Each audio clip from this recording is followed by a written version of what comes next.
আল্লাহ ডাক দেয়া বলেন, হাবিব আমি আপনাকে কেমন ভালোবাসি জানেন? আপনার প্রতি আমার মায়া কেমন জানেন? আমি আল্লাহ আপনাকে ভালোবেসে দুনিয়াতে ১০০ লক্ষ নবী রাসূল এসেছে, মতান্তরে তার চাইতে বেশি আমি আল্লাহ সমস্ত নবী রাসূলদের উপরে আমি আল্লাহ আপনাকে শ্রেষ্ঠত্ব দান করেছি। আল্লাহ ডাক দেয়া বলেন, হাবিব আমি আপনাকে কেমন ভালোবাসি জানেন? আমি আপনাকে কেমন মায়া করি জানেন?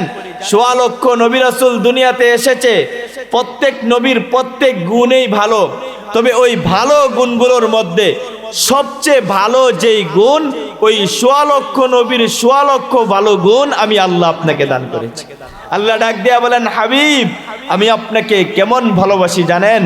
আমি আপনাকে কেমন মর্যাদা দান করেছি জানেন? আমি আল্লাহ আপনাকে কেমন মহব্বত করি জানেন? বিশেষ করে ২০ নবীর ২০টি গুণ, আতুহু খুলুকা আদম, মারিফাতা শীশ, সুজাআতা নূহ, খুল্লাতা ইব্রাহিম, লিসানা ইসমাঈল, রিদা ইসহাক, ফাসাহাতা সালেহ, হিকমাতা লূত, বুশরা ইয়াকুব, জামালা ইউসুফ, সবর আইয়ুব, তাআতা ইউনুস, জিহাদা ইউসা, সৌতা দাউদ, হুব্বা দানিয়াল, ওয়াকারা ইলিয়াস, জুহদা ঈসা, কুওয়াতা মূসা, হাইবাতা সুলাইমান, ওয়া ইলমাল খিজির। হাবিব আমি আল্লাহ আপনাকে ভালোবেসে দুনিয়াতে আপনি আসা মাত্রই এই ২০ নবীর ২০টা গুণ আমি আল্লাহ আপনাকে দান করেছি। আল্লাহ ডাক দেয়া বলেন, হাবিব এতটুকুর মধ্যেই শেষ? না না না, আমি আল্লাহ আপনাকে কেমন ভালোবাসি জানেন? আমি আল্লাহ আপনাকে কেমন মায়া করি জানেন? ইন্না আ'তাইনাকাল কাউসার, আমি আল্লাহ আপনাকে ভালোবেসে হাউজে কাউসার দান করেছি। কেমন হাউজে কাউসার? হাবিব আপনি জানেননি আপনার গুনাহগার উম্মত গুলো ৯০ বৎসর গুনাহ করবে, আপনার গুনাহগার উম্মত গুলো ৮০ বৎসর গুনাহ করবে, আপনার গুনাহগার উম্মত গুলো ৭০ বৎসর গুনাহ করবে, আপনার গুনাহগার উম্মত গুলো ৫০ বৎসর গুনাহ করবে, আমার কাছে ক্ষমা চাইবে, আপনার দিলে মায়া হবে। আমি আপনাকে ভালোবেসে যেই হাউজে কাউসার দান করেছি, আপনি নবী সেই হাউজে কাউসারের পানি পান করায়া আপনি আপনার গুনাহগার উম্মতগুলোকে সাথে নিয়ে জান্নাতে যাবেন। আল্লাহ ডাক দেয়া বলেন, হাবিব আমি আপনাকে কেমন ভালোবাসি জানেন? আপনার একে একে ৩ জন পুত্র সন্তান যখন মরে গেল, ইন্তেকাল করলো, আবু জাহেল, উতবা, সাইবারা রাস্তা দিয়ে হাঁটে আর বলে বলে বেড়ায়, আরে মুহাম্মদের একে একে ৩ জন পুত্র সন্তান মারা গেল, মুহাম্মদের নাম নিশানা থাকবে না, মুহাম্মদের পরিচয় থাকবে না, মুহাম্মদের নাম নেওয়ার মতো কেউ থাকবে না। হাবিব আমি আল্লাহ আপনাকে ভালোবেসে আবু জাহেল, উতবা, সাইবাদের কথার জবাব আমি স্বয়ং নিজে দিয়েছি। কেমন ভাবে দিলাম? ইন্না শানি আকা হুয়াল আবতার, ইন্না শানি আকা হুয়াল আবতার।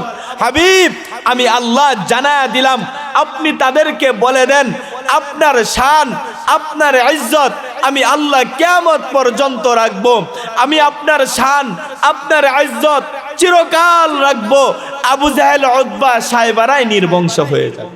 আল্লাহ ডাক দিয়া বলেন, হাবিব আমি আপনাকে কেমন ভালোবাসি জানেন? আমি আপনাকে কেমন মায়া করি জানেন? কিয়ামতের মাঠ বিভীষিকাময় একটি মাঠ হবে, যেই মাঠ সম্পর্কে কুরআন বলে, ইয়াউমা ইয়াফিরুল মারউ মিন আখি ওয়া উম্মিহি ওয়া আবি ওয়া সাহিবাতিহি ওয়া বানি লিকুল্লি ইমরিইন মিনহুম ইয়াউমা ইদিন শা'নু ইউগনি। কুরআন বলে কিয়ামতের মাঠ এমন একটি বিভীষিকাময় মাঠ হবে, যেই মাঠে ছেলে বাবাকে চিনবে না, বাবা ছেলেকে চিনবে না, মা মেয়েকে চিনবে না, মেয়ে মাকে চিনবে না, ভাই ভাইকে চিনবে না, বোন বোনকে চিনবে না, স্বামী স্ত্রীকে চিনবে না, স্ত্রী স্বামীকে চিনবে না। ওই বিভীষিকাময় সময়ে হাবিব আমি আপনাকে বিশেষ একটা পাওয়ার দান করব। আপনি আপনার গুনাহগার উম্মতগুলোকে চিনবেন, আপনি নবী তাদেরকে সুপারিশ করে জান্নাতে নেবেন।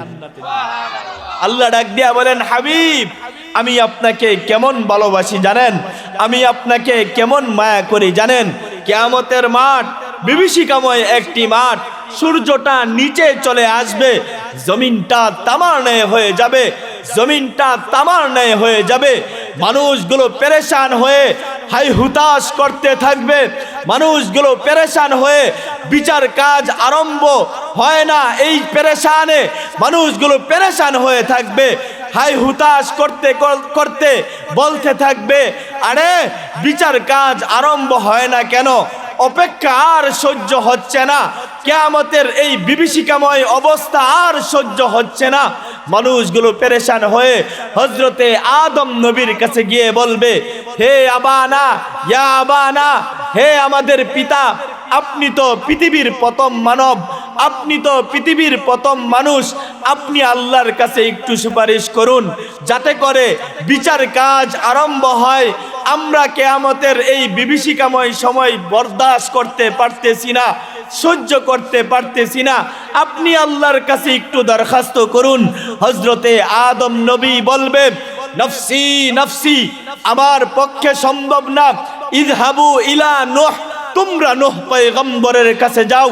মানুষগুলো পেরেশান হয়ে হযরতে নূহ পয়গম্বরের কাছে যাবে। হযরতে নূহ পয়গম্বর বলবে, নফসি নফসি, আমার পক্ষে সম্ভব না, ইযহাবু ইলা ইব্রাহিম, তোমরা ইব্রাহিম পয়গম্বরের কাছে যাও। মানুষগুলো পেরেশান হয়ে হযরতে ইব্রাহিম পয়গম্বরের কাছে যাবে। হযরতে ইব্রাহিম পয়গম্বরও বলবেন, নফসি নফসি, আমার পক্ষে সম্ভব না, ইযহাবু ইলা মূসা, তোমরা মূসা পয়গম্বরের কাছে যাও। মানুষগুলো পেরেশান হয়ে হযরতে মূসা পয়গম্বরের কাছে যাবে, গিয়ে ডাক দিয়ে বলবে, নবী গো, আপনি তো দুনিয়াতে থাকা অবস্থায় তুর পাহাড়ে গিয়ে আল্লাহর সঙ্গে কথা বলতেন, আপনাকে আল্লাহ বড়ই মহব্বত করত, অনেক ভালোবাসতো। আজকে আমরা উম্মতরা পেরেশান হয়ে আছি, আজকেও আমরা উম্মতরা পেরেশান হয়ে আছি, আপনি আল্লাহর কাছে একটু সুপারিশ করুন না যেন বিচার কাজ আরম্ভ করে। হযরতে মূসা নবীও বলবে, নফসি নফসি, ইযহাবু ইলা ঈসা, তোমরা ঈসা পয়গম্বরের কাছে যাও। মানুষগুলো পেরেশান হয়ে হযরতে ঈসা পয়গম্বরের কাছে যাবে। হযরতে ঈসা পয়গম্বরও বলবে, নফসি নফসি, আমার পক্ষে সম্ভব না, ইযহাবু ইলা মুহাম্মদ, তোমরা মুহাম্মদ পয়গম্বরের কাছে যাও। মানুষগুলো পেরেশান হয়ে সরকার দু আলম নবীর কাছে যাবে। আল্লাহর নবী রাহমাতুল লিল আলামিন, আল্লাহর নবী শফিউল মুজনিবিন, আল্লাহর নবী আফতাবে নবুওয়াত, আল্লাহর নবী ফখরে মওজুদাত, আল্লাহর নবী আহমদ মুস্তাফা, আল্লাহর নবী মুহাম্মদ মুস্তাফা সাল্লাল্লাহু আলাইহি ওয়াসাল্লাম, উম্মতের মায়ায় যার দিলটা পরিপূর্ণ, নবী আমার উম্মতের এই অবস্থা দেখে আর সহ্য করতে পারবেন না, নবী আর সহ্য করতে পারবেন না, আল্লাহর কুদরতি পায়ে সিজদায় পড়ে যাবেন। আল্লাহ ডাক দেয়া বলবেন, হাবিব, আমি আপনাকে মহব্বত করি, হাবিব, আমি আপনাকে ভালোবাসি, এই কোটি কোটি উম্মতের সামনে আমি আপনাকে বেইজ্জতি করব না, এই লক্ষ লক্ষ নবীদের সামনে আমি আপনাকে বেইজ্জতি করব না। ইরফা রাসাক, হাবিব, আপনি আপনার মাথা উঠান, ইসফা তুসাফা, নবী আপনি সুপারিশ করুন, আপনি যা সুপারিশ করবেন আজকে সেটাই গ্রহণ করা হবে। আল্লাহ রসুলকে ডাক দেয়া বলেন, হাবিব, আমি আপনাকে কেমন ভালোবাসি জানেন, আমি আপনাকে কেমন মায়া করি জানেন, আমি আল্লাহ আপনাকে মায়া করে, আমি আল্লাহ আপনাকে মহব্বত করে, সাত আসমান ভেদ করে, লৌহে কলম ছেদ করে, আমি আল্লাহ আমার সান্নিধ্যে আপনাকে ডেকে মেরাজ দান করেছি। কেমন মেরাজ? ওই মেরাজে আমি আল্লাহ আপনাকে উপহার স্বরূপ 5 ওয়াক্ত নামাজ দান করেছি, 5 ওয়াক্ত নামাজ আমি আপনাকে গিফট করেছি। কেমন নামাজ হাবিব এটা জানেন?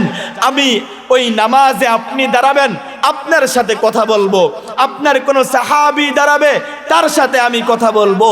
ওই নামাজে আপনার যেই উম্মতি দাঁড়াক না কেন, আপনার যেই আদনা থেকে আদনা উম্মত দাঁড়াক না কেন, আমি নামাজের মাধ্যমে আমি আমার ওই বান্দার সাথে কথা বলবো।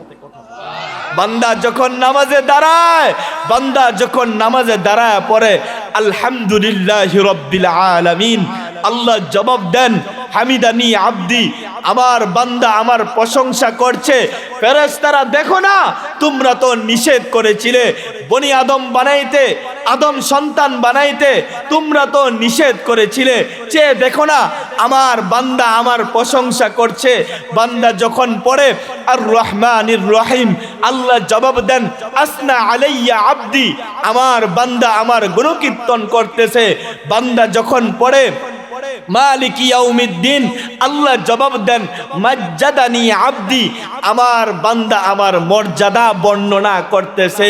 এরকম ভাবে নামাজের মাধ্যমে বান্দা যা বলে, নামাজের মাধ্যমে বান্দা যা পড়ে, প্রত্যেকটা কথার জবাব স্বয়ং আল্লাহ নিজে দিতে থাকে। আল্লাহ ডাক দেয়া বলেন হাবিব, আমি আপনাকে কেমন মায়া করি জানেন, আমি আপনাকে কেমন ভালোবাসি জানেন। আমি আল্লাহ আপনাকে ভালোবেসে আপনার নাম এবং গুণবাচক নাম দ্বারা আমি আল্লাহ আরবি 29টা হরফ সাজাইছি। আরবি ভাষা অত্যন্ত গুরুত্বপূর্ণ একটি ভাষা, কবরের ভাষা আরবি ভাষা, কুরআনের ভাষা আরবি ভাষা, জান্নাতের ভাষা আরবি ভাষা। আল্লাহ ডাক দিয়া বলেন হাবিব, এই গুরুত্বপূর্ণ এই ভাষার যেই অক্ষরগুলো 29টা অক্ষর, ওই অক্ষরগুলো আপনার নাম এবং গুণবাচক নাম দ্বারা আমি আল্লাহ সাজাইছি। মুহতারাম হাজরিন, আল্লাহ কেমন ভাবে সাজাইছেন একবার লক্ষ্য করে দেখেন। আপনি আলিফকে টান দেন আমার নবী আহমদ, আপনি বাকে টান দেন আমার নবী বশির, আপনি তাকে টান দেন আমার নবী তাকি, আপনি সাকে টান দেন আমার নবী সাকিব, আপনি জিমকে টান দেন আমার নবী জামিল, আপনি হাকে টান দেন আমার নবী হামিদ, আপনি খাকে টান দেন আমার নবী খাতামুন নবিয়্যিন লা নবিয়্যা বাদি, আপনি দালকে টান দেন আমার নবী দাইয়ান ইলাল্লাহি বিইذনিহি ওয়া সিরাজাম মুনীরা, আপনি জালকে টান দেন আমার নবী জাকি, আপনি রাকে টান দেন আমার নবী রাহমাতুল লিল আলামিন, আপনি জাকে টান দেন আমার নবী জাইরুল জান্নাহ, আপনি সিনকে টান দেন আমার নবী সাইয়্যিদুল বাশার, আপনি শিনকে টান দেন আমার নবী শফিউল মুজনিমিন, আপনি সাদকে টান দেন আমার নবী সফিউল্লাহ, আপনি দতকে টান দেন আমার নবী দামেন, আপনি তাকে টান দেন আমার নবী তাইয়্যিব, আপনি জাকে টান দেন আমার নবী জাহির লাইসাল বাতিন, আপনি আইনকে টান দেন আমার নবী আজিজ, আপনি গাইনকে টান দেন আমার নবী গুয়ুর, আপনি ফাকে টান দেন আমার নবী ফারিকু বাইনাল হক ওয়াল বাতিন, আপনি কফকে টান দেন আমার নবী কারিউল কুরআন, আপনি কাফকে টান দেন আমার নবী কাফিলুল উম্মাহ, আপনি লামকে টান দেন আমার নবী লাঈমুশ শাইতান, আপনি মিমকে টান দেন আমার নবী মুহাম্মদ, আমার নবী মুজাম্মিল, আমার নবী মুদ্দাসির, আপনি নুনকে টান দেন আমার নবী নাজির, আপনি ওয়াওকে টান দেন আমার নবী ওয়াকিল, আপনি হাকে টান দেন আমার নবী হাদিলিল আলম, আপনি হামজাকে টান দেন আমার নবী আমিন, আপনি ইয়াকে টান দেন আমার নবী ইয়াসিন। আরবি 29টা হরফ আল্লাহ পাক রসুলকে ভালোবেসে রসুলের নাম এবং গুণবাচক নাম দিয়ে আল্লাহ পাক রব্বুল আলামিন সাজাইছেন। আল্লাহ পাক রব্বুল আলামিন রসুলকে কেমন সম্মান দান করেছেন। আপনি আল্লাহ পাকের কিতাব কিতাবুল্লাহ কুরআন খুলবেন, কুরআনের পাতায় পাতায় আমার নবীর নাম, কুরআনের পৃষ্ঠায় পৃষ্ঠায় আমার রসুলের শান, কুরআনের পাতায় পাতায় অক্ষরে অক্ষরে আমার রসুলের শান, কুরআনের প্রত্যেকটা লাইনে লাইনে আমার রসুলের নাম।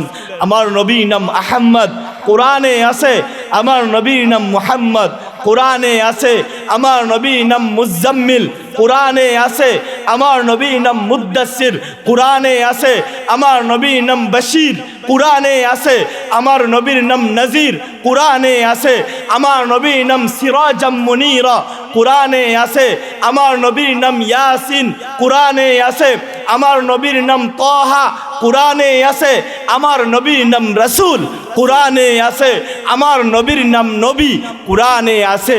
কোরআনের পাতায় পাতায় আমার নবীর নাম, কোরআনের পৃষ্ঠায় পৃষ্ঠায় আমার নবীর শান। সুতরাং স্পষ্ট একটা কথা, যদি আমার কথাগুলো বুঝে থাকেন বলেন তো দেখি, আমার নবীর সম্মান কে দিয়েছেন? পিছনের ভাইয়েরা বলতে হবে, কে দিয়েছেন? আমার নবীর ইজ্জত কে দিয়েছেন? সুতরাং স্পষ্ট কথা, আমার নবীর সম্মান আমার আল্লাহ দিয়েছেন, আমার নবীর ইজ্জত আমার আল্লাহ সমুন্নত করেছেন। সুতরাং স্পষ্ট কথা, কোন কুলাঙ্গার যদি আমার রসুলকে নিয়ে বাজে কথা বলে, যেই জিহ্বা দিয়ে বাজে কথা বলবে, ওই জিহ্বা আমরা টেনে ছিঁড়ে ফেলবো ইনশাআল্লাহ। রাজি আছেন তো ইনশাআল্লাহ? যেই হাত আমার রসুলের বিরুদ্ধে লাগবে, ওই হাত আমরা ভেঙে গুড়িয়ে দিব ইনশাআল্লাহ। রাজি আছেন ইনশাআল্লাহ? কারা কারা রাজি? দুইটা হাত উঠান। নারে তাকবীর! আরো জোরে এই রামনগরের এলাকা প্রকম্পিত করে রসুলের ভালোবাসায় একটা তাকবীর দিব। নারে তাকবীর! নারায়ে তাকবীর!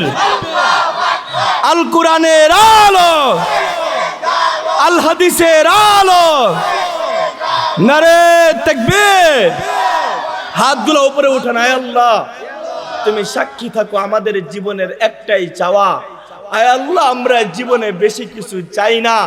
আয় আল্লাহ তুমি সাক্ষী থাকো, আমরা তোমার রসুলকে ভালোবাসি।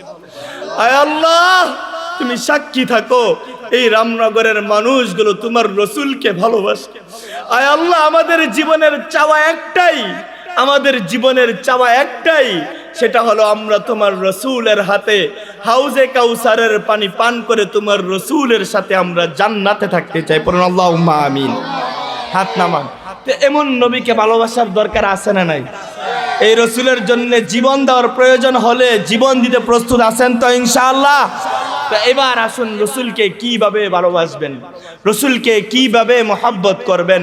রসুলকে ভালোবাসার তরিকা বা পদ্ধতি হলো দুইটি। কয়টি? আরো জোরে বলতে হবে, কয়টি? দুইটি। একটি হলো সাহাবী পদ্ধতি, অপর আরেকটি হলো ইহুদি পদ্ধতি। সাহাবীরাও তাদের সাহাবী পদ্ধতি, অপর আরেকটি হলো ইহুদি পদ্ধতি। ইহুদিরাও তাদের নবী হযরতে মূসা আলাইহিস সালাতু ওয়াস সালামকে ভালোবাসতো। কেমন ভালোবাসতো? আল্লাহ পাক রব্বুল আলামিন হযরতে মূসা নবীকে আদেশ করলেন, হে নবী মূসা, যাও তুমি তোমার সম্প্রদায়কে সঙ্গে নিয়ে তোমাদের বাপদাদার বসত বিটা কওমে আমালিকা সম্প্রদায় যেটা দখল করে রেখেছে সেটা আজাদ করো, স্বাধীন করো, মুক্ত করো। আল্লাহর নবী হযরতে মূসা আলাইহিস সালাতু ওয়াস সালাম এই আদেশ আল্লাহর পক্ষ থেকে পাওয়ার পর তার কওম, তার গোত্রের লোকদেরকে গিয়ে বলল, হে আমার লোকেরা, আল্লাহ পাকের আদেশ, আল্লাহ পাক আদেশ করেছেন আমরা যেন আমাদের বাপদাদার বসত বিটা আজাদ করি, স্বাধীন করে মুক্ত করি। তোমরা আসো, আমরা তাদের থেকে আমাদের বাপদাদার বসত বিটা স্বাধীন করব, আজাদ করব, মুক্ত করব। প্রয়োজনে যা করার দরকার আমরা তা করব। তখন মূসা নবীর উম্মতরা কি উত্তর দিল? ইযহাব আনতা ওয়া রাব্বুকা ফাকাতিলা ইন্না হা হুনা কাঈদুন। হে নবী মূসা, যাও তুমি আর তোমার আল্লাহ গিয়ে এইগুলো উদ্ধার করো, তুমি আর তোমার আল্লাহ গিয়ে আমাদের বাপদাদার বসত বিটা উদ্ধার করো, স্বাধীন করো, আজাদ করো, আমরা তোমার সাথে নাই। পড়ুন নাউযুবিল্লাহ। হে নবী মূসা, যাও তুমি আর তোমার আল্লাহ গিয়ে লড়াই করো, তুমি আর তোমার আল্লাহ গিয়ে বাপদাদার বসত বিটা আজাদ করো, স্বাধীন করো, আমরা তোমার সাথে নাই। কারণ কওমে আমালিকা এমন এক দুর্দর্শ জাতি, তাদের সাথে লড়াই করলে আমরা টিকতে পারবো না, তাদের সাথে আমরা বিজয় লাভ করতে পারবো না। সুতরাং যাও তুমি আর তোমার আল্লাহ গিয়েই করো, কারণ আমরা তাদের সাথে জিততেও পারবো না, আমরা যাবও না, বরঞ্চ আমরা এখানে বসলাম, তুমি আর তোমার আল্লাহ যদি বিজয় লাভ করো, যত কেজি মিষ্টি খাওয়া লাগে, যত ফুলের মালা পরা লাগে সব আমরা পরব, তার মধ্যে আমরা ত্রুটি করব না। পড়ুন নাউযুবিল্লাহ। নবী জীবন দিতে হবে, তুমি দাও। নবী কল্লা দিতে হবে, তুমি দাও। তুমি আর তোমার আল্লাহ দাও, আর মিষ্টি যা খাওয়া লাগে আমরা খাবো। এটা হলো এক প্রকার ভালোবাসা, যে নবী তোমার সাথে আমরা নাই, নবী আল্লাহর আদেশ তুমি আমাদেরকে বলবা আর ওটা কঠিন, এটা আমরা মানতে রাজি নাই। এটা হলো এক প্রকার ভালোবাসা, যেই ভালোবাসাটা ইহুদিরা তাদের নবী মুসা নবীকে ভালোবাসতো। দ্বিতীয় আরেকটা ভালোবাসা হলো সাহাবী পদ্ধতি। সাহাবী পদ্ধতি, আল্লাহু আকবার, আল্লাহু আকবার। সাহাবীরা রসুলকে কেমন ভাবে ভালোবাসতো, সাহাবীরা রসুলকে কেমন ভাবে মহব্বত করত, আল্লাহু আকবার। হাদিসের কিতাব সাক্ষী, বদরের যুদ্ধ আল্লাহর নবী 313 জন সাহাবীকে সঙ্গে নিয়ে বদরের প্রান্তরে উপস্থিত হয়ে গেলেন। নবী আমার চেয়ে দেখলেন কুফফার শক্তি 1000-এরও বেশি, যাদের ঢাল রয়েছে, তরবারি রয়েছে, লৌহ বর্ম রয়েছে। আর পক্ষান্তরে মুসলমান মাত্র 313 জন সাহাবী, যারা নিরন্ন নিরস্ত্র, যাদের কোনো ঢাল নাই, যাদের কোনো তরবারি নাই, যাদের কোনো লৌহ বর্ম নাই।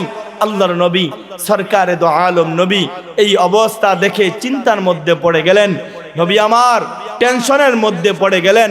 হাদিসের কিতাব লেখে আল্লাহর নবীর চেহারাটা মলিন হয়ে গেল। আল্লাহর নবী সরকারে দো আলম নবী বদরের ময়দানে আসা সমস্ত সাহাবীদেরকে ডাক দিয়ে বললেন, হে আমার প্রাণের সাহাবীরা, উশিরু আলাইয়া ইয়া আইয়ুহান নাস, হে আমার প্রাণের সাহাবীরা, তোমরা আমাকে বলো দেখি আজকে আমার কি করা উচিত হবে, আজকে আমার কি করা উচিত হবে। আল্লাহর নবী সরকারে দো আলম নবীর এই মলিন চেহারা দেখা মাত্রই রসুলের এক আশেক সাহাবী, যার নাম হযরতে মিকদাদ ইবনে আসওয়াদ রাদিয়াল্লাহু তাআলা আনহু, এই বিষয়টা দেখলেন। আরে আল্লাহর নবীর চেহারাটা মলিন হয়ে আছে, আল্লাহর নবীর চেহারাটা মলিন হয়ে আছে। এই অবস্থা দেখে সঙ্গে সঙ্গে দাঁড়ায় গেলেন এবং চিৎকার দিয়ে বললেন, ওয়াল্লাহ ওয়াল্লাহ ইন্নী লা ইউহিব্বুকাল্লাহ। নবী আল্লাহর শপথ, আল্লাহর শপথ, আল্লাহর জাত ও ইজ্জতের শপথ, আল্লাহর জন্য রসুল আপনাকে ভালোবাসি। এই কথা বলতেছেন, লা নাকুলু লাকা কামা ক্বালাত বনু ইসরাঈল লি মূসা। নবী আল্লাহর শপথ, আমরা আপনাকে তেমনটা বলবো না যেমনটা মূসা নবীর উম্মত বনি ইসরাইল তাদের নবী মূসা নবীকে বলেছিল। আমরা আপনাকে তেমনটা বলবো না, বরঞ্চ নবী আমাদের বক্তব্য হলো, ইযহাব আনতা ওয়া রাব্বুকা ফাকাতিলা ইন্না মাআকুমা মুকাতিলুন। নবী আপনি সামনের দিকে অগ্রসর হন, নবী আপনি সামনের দিকে অগ্রসর হন। কাফেরদের ঢাল বেশি হতে পারে, কাফেরদের তরবারি বেশি হতে পারে, কাফেরদের লৌহ বর্ম বেশি হতে পারে। নবী আপনি টেনশন করিয়েন না, আপনি সামনের দিকে অগ্রসর হন। ওয়ালাকিন্না নুকাতিলু আন ইয়ামিনিক। নবী আমরা আপনার ডানে থেকে যুদ্ধ করব, ওয়া আন শিমালিক, আমরা আপনার বামে থেকে যুদ্ধ করব, ওয়া আন আমামিক, আমরা আপনার সামনে থেকে যুদ্ধ করব, ওয়া আন শিমালিক, আমরা আপনার পিছন থেকে যুদ্ধ করব, ওয়া আন খালফিক, আমরা আপনার পিছন থেকে যুদ্ধ করব। নবী ওয়াল্লাহি আমাদের একজন সাহাবী যতক্ষণ পর্যন্ত জিন্দা থাকবে, আমাদের একজন সাহাবীর শরীরে যতক্ষণ পর্যন্ত এক ফোঁটা রক্ত থাকবে, নবী আপনার শরীরে আমরা একটা ফুলের টুকা পর্যন্ত লাগতে দিব। নবী আমরা আপনার জন্য জীবন দিতে প্রস্তুত। নবী আমরা আপনার ভালোবাসায় আমরা আমাদের বাবা মাকে সন্তানহারা করতে প্রস্তুত। নবী আমরা আপনার ভালোবাসায় আমাদের সন্তানদেরকে এতিম করতে প্রস্তুত। নবী আপনার ভালোবাসায় আমরা আমাদের স্ত্রীদেরকে বিধবা করতে প্রস্তুত। কিন্তু নবী আমাদের একজন সাহাবী জীবিত থাকবে, আমাদের একজন সাহাবীর শরীরে এক ফোঁটা রক্ত থাকবে আর আপনার শরীরে আঘাত আসবে, এটা আমরা বরদাস্ত করতে পারব না। মুহতারাম হাজিরিন, সাহাবীরা শুধুমাত্র বলছেন বিষয়টা এরকম না, কাজের ক্ষেত্রে আরো বেশি অগ্রগামী ছিলেন। আমরা তো শুধুমাত্র বলেই রসুলের জন্য এই করব সেই করব, কিন্তু কাজের বেলায় পাওয়া যায় না। কিন্তু না, সাহাবীরা কথার চাইতে কাজে আরো বেশি অগ্রগামী ছিলেন। আল্লাহু আকবার, আল্লাহু আকবার। উহুদের যুদ্ধ আল্লাহর নবী সরকার দো আলম নবীকে কাফেররা চতুর্দিক থেকে বেষ্টন করে ফেললো, নবীকে দুনিয়া থেকে বিদায় করে ফেলবে, রাসূলুল্লাহকে হত্যা করে ফেলবে। আল্লাহর নবী সরকার দো আলম নবী কাফেরদের বেষ্টনীর মধ্যে পড়ে গেলেন। চতুর্দিক থেকে তীর আর বর্ষাগুলো রসুলের দিকে তাক করে বসে আছে যে আল্লাহর রসুলকে হত্যা করে ফেলবে, আল্লাহর রসুলকে শেষ করে ফেলবে, এমন একটি অবস্থা। আল্লাহু আকবার।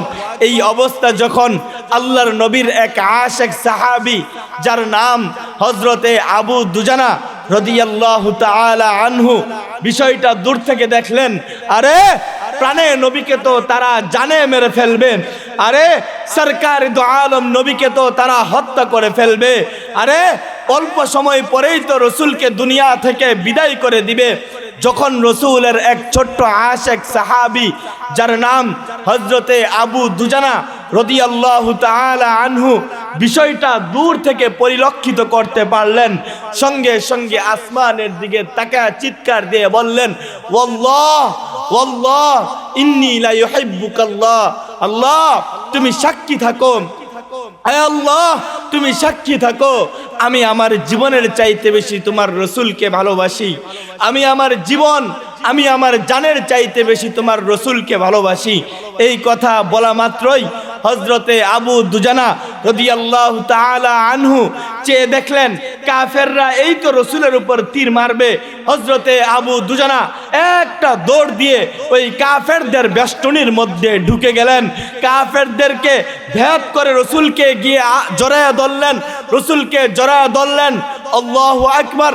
হাদিসের কিতাব লেখে ডান পাশ থেকে তীর আর বর্ষাগুলো আসতে আরম্ভ করলো, হযরতে আবু দুজানার ডান পা জজরা করে ফেললো, বাম পাশ থেকে তীর আর বর্ষাগুলো আসতে আরম্ভ করলো, হযরতে আবু দুজানার বাম পা জজরা করে ফেললো, সামনের দিক থেকে তীর আর বর্ষাগুলো আসতে আরম্ভ করলো, হযরতে আবু দুজানার সামনের সাইড জজরা করে ফেললো, পিছন দিক থেকে তীর আর বর্ষাগুলো আসতে আরম্ভ করলো, হযরতে আবু দুজানার পিছনের সাইড জাজরা করে ফেললো।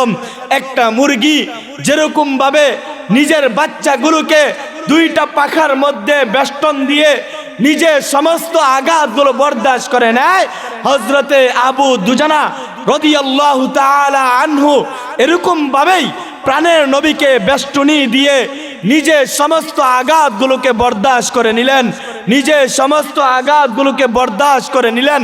আল্লাহর নবীর শরীরে একটা ফুলের টুকা পর্যন্ত লাগতে দেয় না, আল্লাহর নবীর শরীরে একটা ফুলের টুকা পর্যন্ত লাগতে দেয় নাই।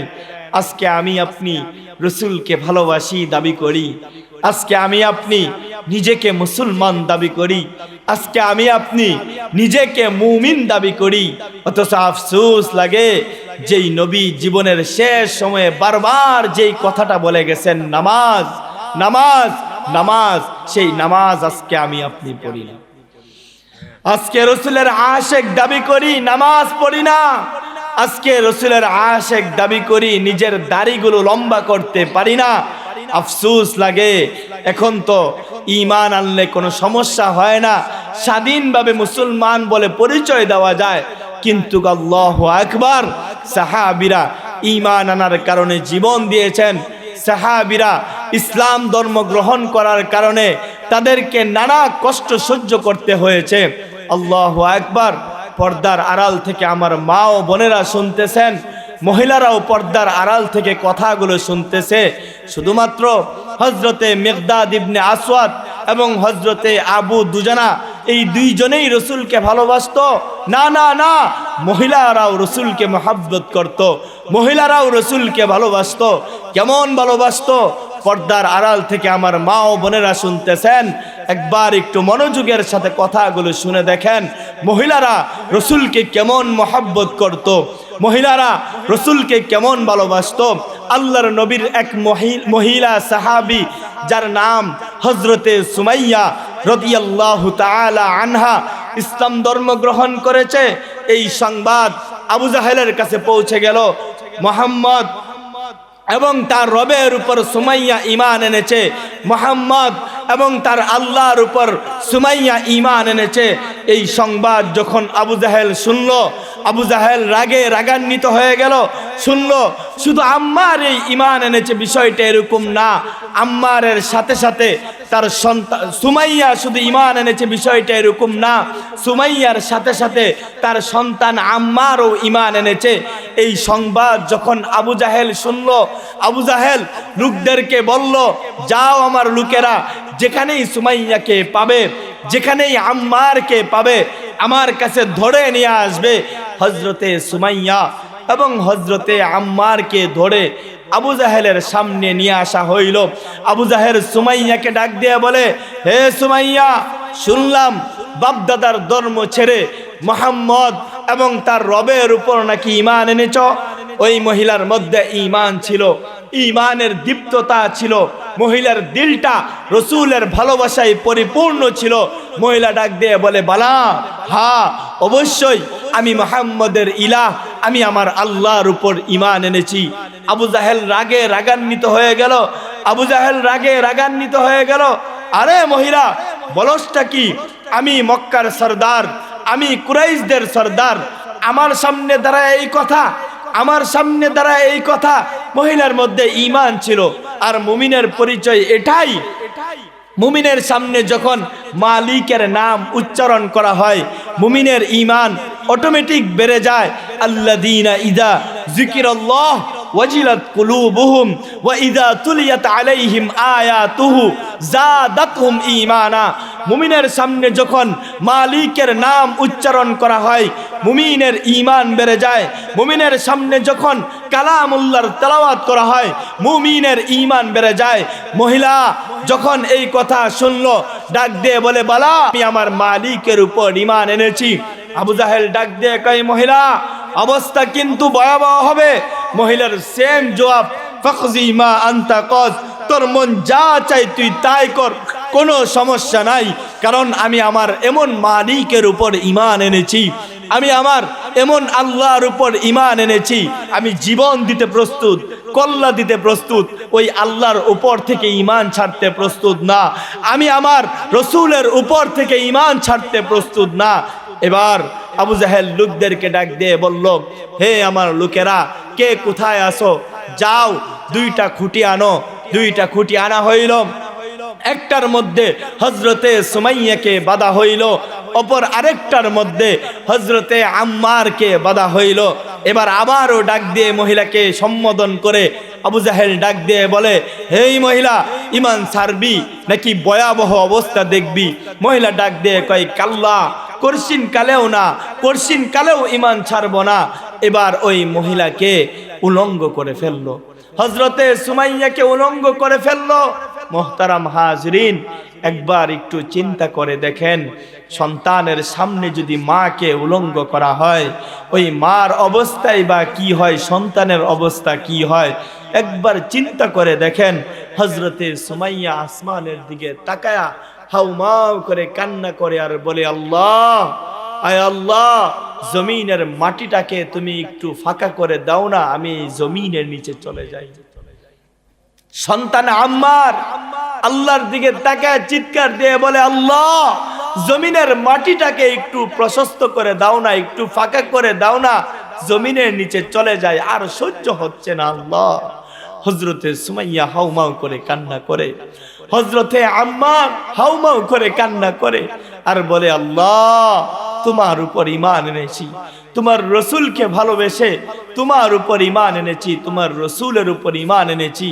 এরকম ভাবে আমাদের জীবন নেওয়ার জন্য আবু জাহেল চাচ্ছে, আল্লাহ তুমি ধৈর্য ধরার তৌফিক দাও। এরকম ভাবে মহিলা বলতেছে। আবু জাহেল মহিলাকে ডাক দিয়ে কয়, কিরে মহিলা, কিরে মহিলা, মুহাম্মদের ইলাহের উপর থেকে ঈমান ছাড়বি নাকি আরো ভয়াবহ অবস্থা দেখবি, আরো ভয়াবহ অবস্থা দেখবি নাকি ঈমান ছাড়বি? মহিলার মধ্যে ঈমান আরো বেড়ে গেল। মহিলা ডাক দিয়ে কই, করসিন কালেও না, করসিন কালেও ঈমান ছাড়বো না। তখন ওই পৃথিবীর সবচেয়ে নিকৃষ্ট মানুষ আবু জাহেল সঙ্গে সঙ্গে হযরতে সুমাইয়ার লজ্জা স্থানের মধ্যে তীর এবং বর্ষা মারতে মারতে তাকে হত্যা করে ফেলল। হযরতে সুমাইয়ার রূহ আসমানে উঠে আর চিৎকার দিয়ে বলে, ইয়া ওয়ালাদি, হে আমার কলিজার টুকরা সন্তান, লা তাখফ ওয়ালা তাহজান ওয়ালা তাতাজালজাল। হে আমার কলিজার টুকরা সন্তান আম্মার, আবু জাহেল তোর সামনে বিদায় তুই পিছলায় যাইস না। আবু জাহেল তোর সামনে বিদায় তুই ঘাবড়ায় যাইস না। আবু জাহেল তোর সামনে বিদায় তুই ভয় পাইস না। ইন্নাকা আলাল হক, কলিজার টুকরা সন্তান, আমার বিচ্ছেদে তুই দুঃখিত হোস না, তুই হকের উপরে আছিস। সানাজমাউ ফিল জান্নাতি ইনশাআল্লাহ। জান্নাতে আয়োজন হচ্ছে সন্তান, জান্নাতে আয়োজন হচ্ছে। অল্প সময় পরেই তোর সাথে জান্নাতে মোলাকাত হবে। ও আমার পর্দার আড়াল থেকে মা ও বোনেরা শুনতেছেন, একবার চিন্তা করে দেখেন, ওই মহিলা, যেই মহিলা একজন কাজের মহিলা ছিল, ওই সুমাইয়া ইসলাম এবং আল্লাহ এবং রসুলের ভালোবাসায় নিজের জীবনটাকে বিলিয়ে দিয়েছে। শুধু এক সুমাইয়া দিয়েছে বিষয়টা এরকম না, এক সুমাইয়া দিয়েছে বিষয়টা এরকম না। আল্লাহর ভালোবাসায় এমন বহু মহিলা নিজেদের জীবনটাকে কুরবান করেছে। ফেরাউনের ঘরে এক মহিলা কাজ করে, চিরুনি দিয়ে মাথা আশ্রাচ্ছে। হঠাৎ চিরুনিটা মাটিতে পড়ে গেল। মহিলার মধ্যে ঈমান ছিল, মহিলা মুসলমান ছিল, মহিলা ঈমানের দীপ্ততা তার দিলের মধ্যে ছিল। মহিলা তোলার সময় মুসলমান যেমনভাবে কোনো কাজ করবে তো বিসমিল্লাহির রহমানির রহিম বলেই করবে, এটাই স্বাভাবিক। মহিলা ওই চিরুনি তোলার সময় বিসমিল্লাহির রহমানির রহিম বলে চিরুনি তুলছে। পাশেই ফেরাউনের পালক মেয়ে দাঁড়িয়েছিল। ডাক দিয়ে কয়, কিরে আইয়ু রব্বিন সাম্মাইতি, কোন রবের নাম নিলি? আলাইসা আবুনা রব্বিয়াল আলা, আমাদের বাবা কি বড় খোদা না? মহিলার মধ্যে ঈমান জুস দিয়া উঠছে, মহিলার মধ্যে ঈমান জুস দিয়া উঠছে। ডাক দিয়ে কয়, কাল্লা, করছিন কালেও না, তোর বাবা তো খুদাই না, তোর বাবা তো খুদার একটা সৃষ্টি, তোর বাবা তো আল্লাহর সৃষ্টি। এবার ওই মহিলা দৌড় দিয়ে বাবার কাছে গিয়ে বলে, বাবা জানোনি আমাদের ঘরের যেই কাজের মহিলা, আমাদের ঘরের যেই কাজের মহিলা, ওই কাজের মহিলা তোমাকে বড় খুদা বলা বাদ দিয়ে অন্য আরেকজনকে বড় খুদা বলে, অন্য আরেকজনকে ইলাহ বলে, ওই অন্য আরেকজনের উপর ঈমান এনেছে। ফেরাউন নিজেকে রব্বিয়াল আলা দাবি করত, বড় খুদা দাবি করত। ও ফেরাউন যখন এই কথা শুনলো, মেয়েকে ডাক দিয়ে বলে, যাও নিয়ে আসো ওই মহিলাকে আমার কাছে। মহিলাকে তার কাছে আনা হইল। ডাক দিয়ে কয়, কিরে মহিলা, শুনলাম কোন রবের উপর নাকি ঈমান এনেছিস, আমাকে নাকি বড় খুদা মানস না, আমাকে নাকি আল্লাহ বলে তুই স্বীকার করস না? মহিলার মধ্যে ঈমান আরো বেশি জুস দেওয়া উঠলো, মহিলার মধ্যে ঈমান আরো বেশি জুস দেওয়া উঠলো। মহিলা ডাক দিয়ে বলে, বালা হা, আমি আমার মালিকের উপর ঈমান এনেছি, আমি আমার আল্লাহর উপর ঈমান এনেছি। এবার ডাক দিয়ে বলে, কোন রবের উপর ঈমান আনলি, কোন মালিকের উপর ঈমান আনলি? চাই নাও না জানার একটা ভাঙ দইরা ফেরাউন ওই মহিলাকে জিজ্ঞাসা করে। মহিলা বলতে আরম্ভ করলো, আল্লাযী রব্বি হুয়াল্লাহুল্লাযী লা ইলাহা ইল্লাহু আর রহমানুর রহিমুল মালিকুল কুদ্দুসুস সালামুল মুমিনুল মুহাইমিনুল আজিজুল জব্বারুল মুতাকাব্বির আল খালিকুল বারিউল মুসাব্বিরুল গফফারুল কাহ্হার আল ওয়াহাবুর রাজ্জাকুল ফাত্তাহুল আলিমুল কাবিজুল বাসিত আল খাফিজুর রাফিউল মুআজ্জুল মুযিল্লুস সামিউল বাসির আল হাকামুল আদলুল লতীফুল খবীর আল হালিমুল আজিমুল গফুরুশ শাকুরুল আলিয়ুল কবীর আল হাফিজুল মুকীতুল হাসিবুল জলিল الكريم الرقيب المجيب الواسع الحكيم الودود المجيد الباعث الشهيد الحق الوكيل القوي المتين الولي الحميد المحصي المبدي المحيي المميت الحي القيوم الواجد الماجد الواحد الأحد الصمد القادر المقتدر المقدم المؤخر الأول الآخر الظاهر الباطن الوال المتعال البر التواب المنتقم العفو الرؤوف مالك الملك ذو الجلال والإكرام المقسط الجامع الغني المغني المانع النور الهادي البديع الباقي الوارث الرشيد الصبور الذي ربي وربك ورب بنتك ورب العالمين ফেরাউন শোন, সে আমার রব, সে তোর রব, সে কুল কায়নাতের রব, সে তোর মেয়ের রব, যিনি রব্বুল আলামিন, তার উপর আমি ঈমান এনেছি, আমি তার উপর ঈমান এনেছি। ফেরাউন অবাক হয়ে গেল, আরে এই মহিলার সাহস তো অনেক, আমার সামনে দাঁড়ায় এই কথা। মহিলাকে ডাক দিয়ে বলে, মহিলা অবস্থা কিন্তু ভয়াবহ হবে। মহিলার সেম জবাব, ফাকজি মা আনতা কাজ, ফেরাউন তোর মন যা চাই তুই তাই কর, কোনো সমস্যা নাই। এবার লোকদেরকে ডাক দিয়ে বলল, যাও আমার লোকেরা আগুন জ্বালাও, তেল ডালো। যখন তেলটা উত্তপ্ত গরম হয়ে গেল, ওই মহিলার কোলে দুধ পানরত এক বাচ্চা ছিল, ওই বাচ্চাকে উত্তপ্ত তেলের উপর ছেড়ে দেয়। বাচ্চাটাকে উত্তপ্ত তেলের উপর ছেড়ে দিল। বাচ্চার রূহ আসমানে উঠে আর চিৎকার দিয়ে বলে, উম্মি মা লা তাখাফি ওয়ালা তাহজানি ওয়ালা তাতাজালজালি। মাগো ফেরাউন তোমার সামনে বিদায়, মা তুমি পিছলায় যাও না, মা তুমি নৈরাশ হয়ে যেও না, মা তুমি দুঃখিত হয়েও না, মা ইন্নাকি আলাল হক, মা তুমি হকের উপরে আছো, মাগো তুমি হকের উপরে আছো, মা সানাজমাউ ফিল জান্নাতি ইনশাআল্লাহ। মা অল্প সময় ধৈর্য ধারণ করো, মা অল্প সময় পরেই তোমার সাথে জান্নাতে মুলাকাত হবে। ফেরাউন আবারও মহিলাকে ডাক দিয়ে কয়, মহিলা রবের উপর থেকে ঈমান ছাড়বি, আমাকে প্রভু বলে স্বীকৃতি দিবি, নাকি আরো ভয়াবহ অবস্থা দেখবি? মহিলা চিৎকার দিয়ে বলে, কঠিন কালেও না, জীবন দিব, প্রয়োজনে যা যা দেওয়ার প্রয়োজন সব দিব, কিন্তু ঈমান ছাড়বো না।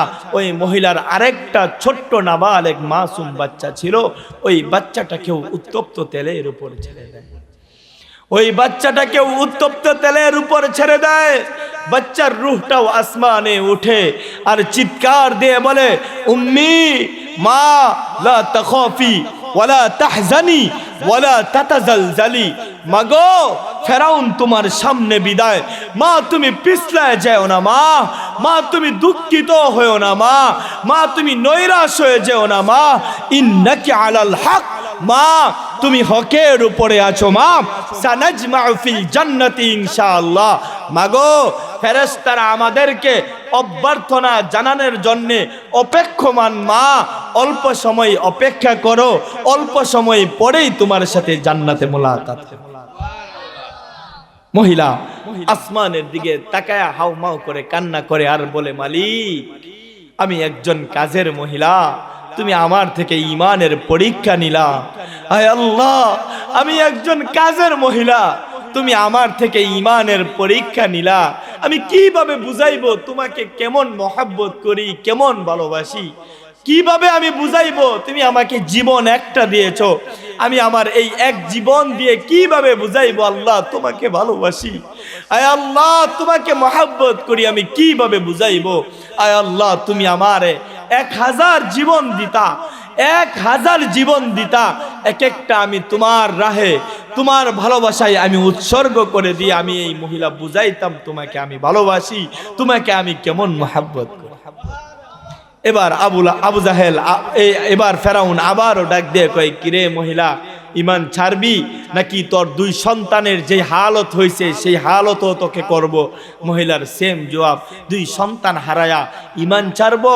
না না, ছাড়ার হইলে তো আগেই ছাড়তাম, সন্তান হারায়া ঈমান আর ছাড়বো না, প্রয়োজনে আমারও অবস্থা তাই হোক।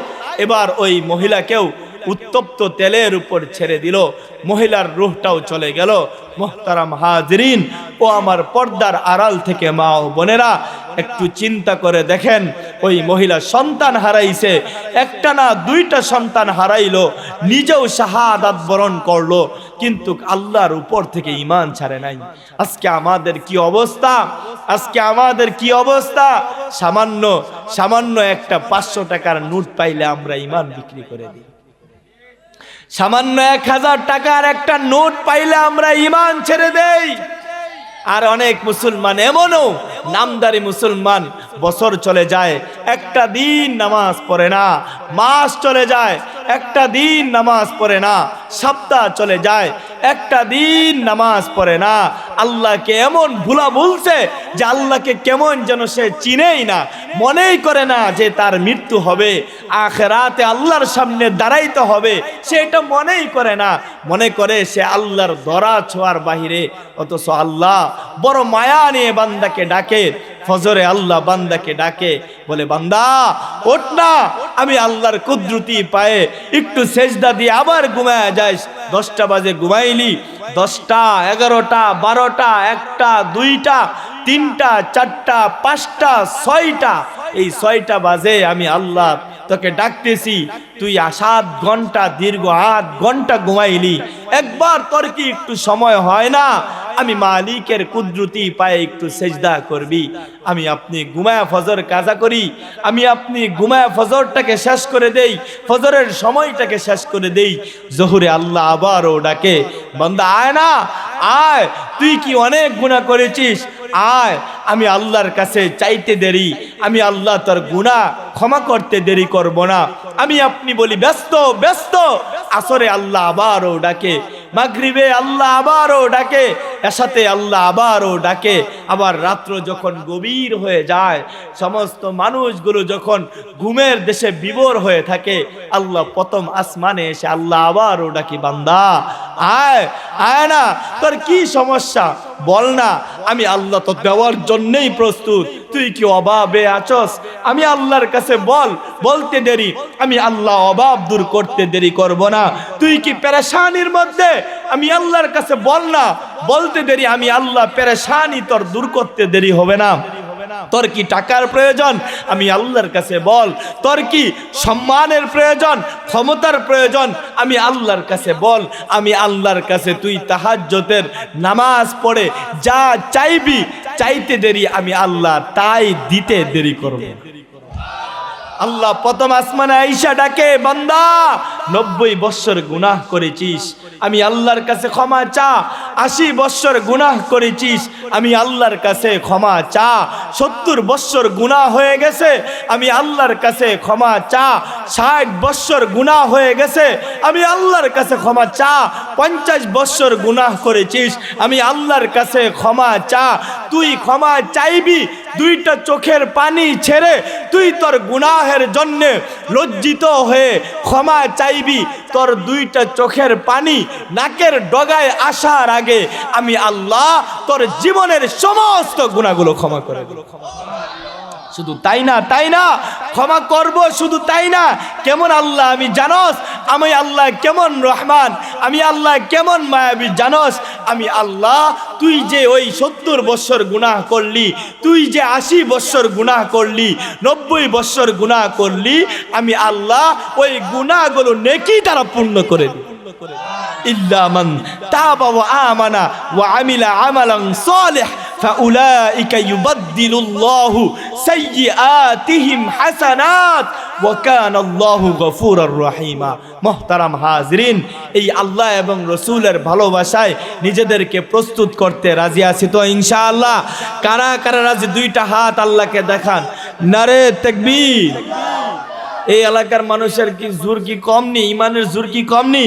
তা একটা ইমানের জোর নিয়ে এই রামগঞ্জের রামনগরের মানুষ দেখায়া দেন যে না, আমরাও আল্লাহকে ভালোবাসি, রসুলকে ভালোবাসি, জীবন দেওয়ার প্রশ্ন আসলে আমরাও জীবন দিব। এখন এমন একটা তাকবীর দিবেন, সেই তাকবীরে যাতে করে আল্লাহ বিরু মানুষগুলো বুঝতে পারে যে না, এইখানে আলহামদুলিল্লাহ মানুষ আসছে। পারবেন ইনশাআল্লাহ? নারে তাকবীর, নারে তাকবীর। আল কোরআনের আলো, আল হাদিসের আলো, কোরআন হাদিস যেখানে, নারে তাকবীর। হাত নামান। তো মুহতারাম হাজিরিন, যেই কথা আমি বলতেছিলাম, রসুলের ভালোবাসায় শুধুমাত্র 2 জন সাহাবী আর 2 জন মহিলা জীবন দিয়েছে, বিষয়টা এরকম না। আলহামদুলিল্লাহ সুম্মা আলহামদুলিল্লাহ, এই যে অধিকাংশই নাবালেগ মাসুম বাচ্চা বসে আছে, ছোট্ট ছোট্ট এই নাবালেগ মাসুম বাচ্চারাও রসুলকে ভালোবাসে, তারাও রসুলকে মহব্বত করত। কেমন মহব্বত করত? আল্লাহর নবী সরকারে দো আলম নবী দাঁড়িয়ে আছেন, রসুলের পাশেই রসুলের ছোট্ট এক আশেক, যার নাম হযরতে তলহা ইবনে বারাহ রাদিয়াল্লাহু তাআলা আনহু, দাঁড়ানো, ডাক দিয়ে বলতেছেন, ইয়া রাসূলুল্লাহ, ইয়া হাবিবাল্লাহ, ইন্নী লা ইউহিব্বুকাল্লাহ। নবী গো, আল্লাহর জন্য আপনাকে ভালোবাসি। আল্লাহর নবী সরকারে দো আলম নবী অবাক হয়ে গেলেন, আরে ছোট্ট মানুষ, সেও আমাকে ভালোবাসে? নবী আমার একটু পরীক্ষা করার জন্যে ডাক দিয়ে বললেন, তলহা আসলেই তুমি আমাকে ভালোবাসো, আসলেই তুমি আমাকে মহব্বত করো? তলহা ইবনে বারা ডাক দিয়ে বলতেছে, নবী গো, হ্যাঁ অবশ্যই। আলহামদুলিল্লাহ, প্রধান বক্তা আসছে জনাব হাফেজ মাওলানা উবাইদুল হক নুমানি সাহেব, পড়ুন আলহামদুলিল্লাহ। আরো জোরে বলেন আলহামদুলিল্লাহ।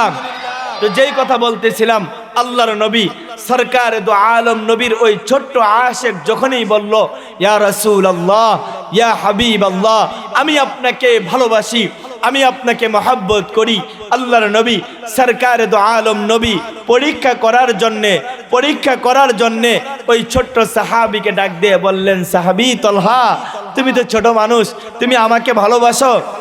সাহাবী তলহা ইবনে বারা বলতেছে, ইয়া রাসূলুল্লাহ, ইয়া হাবিবাল্লাহ, হ্যাঁ আমি আমার জীবনের চাইতেও বেশি আপনাকে ভালোবাসি।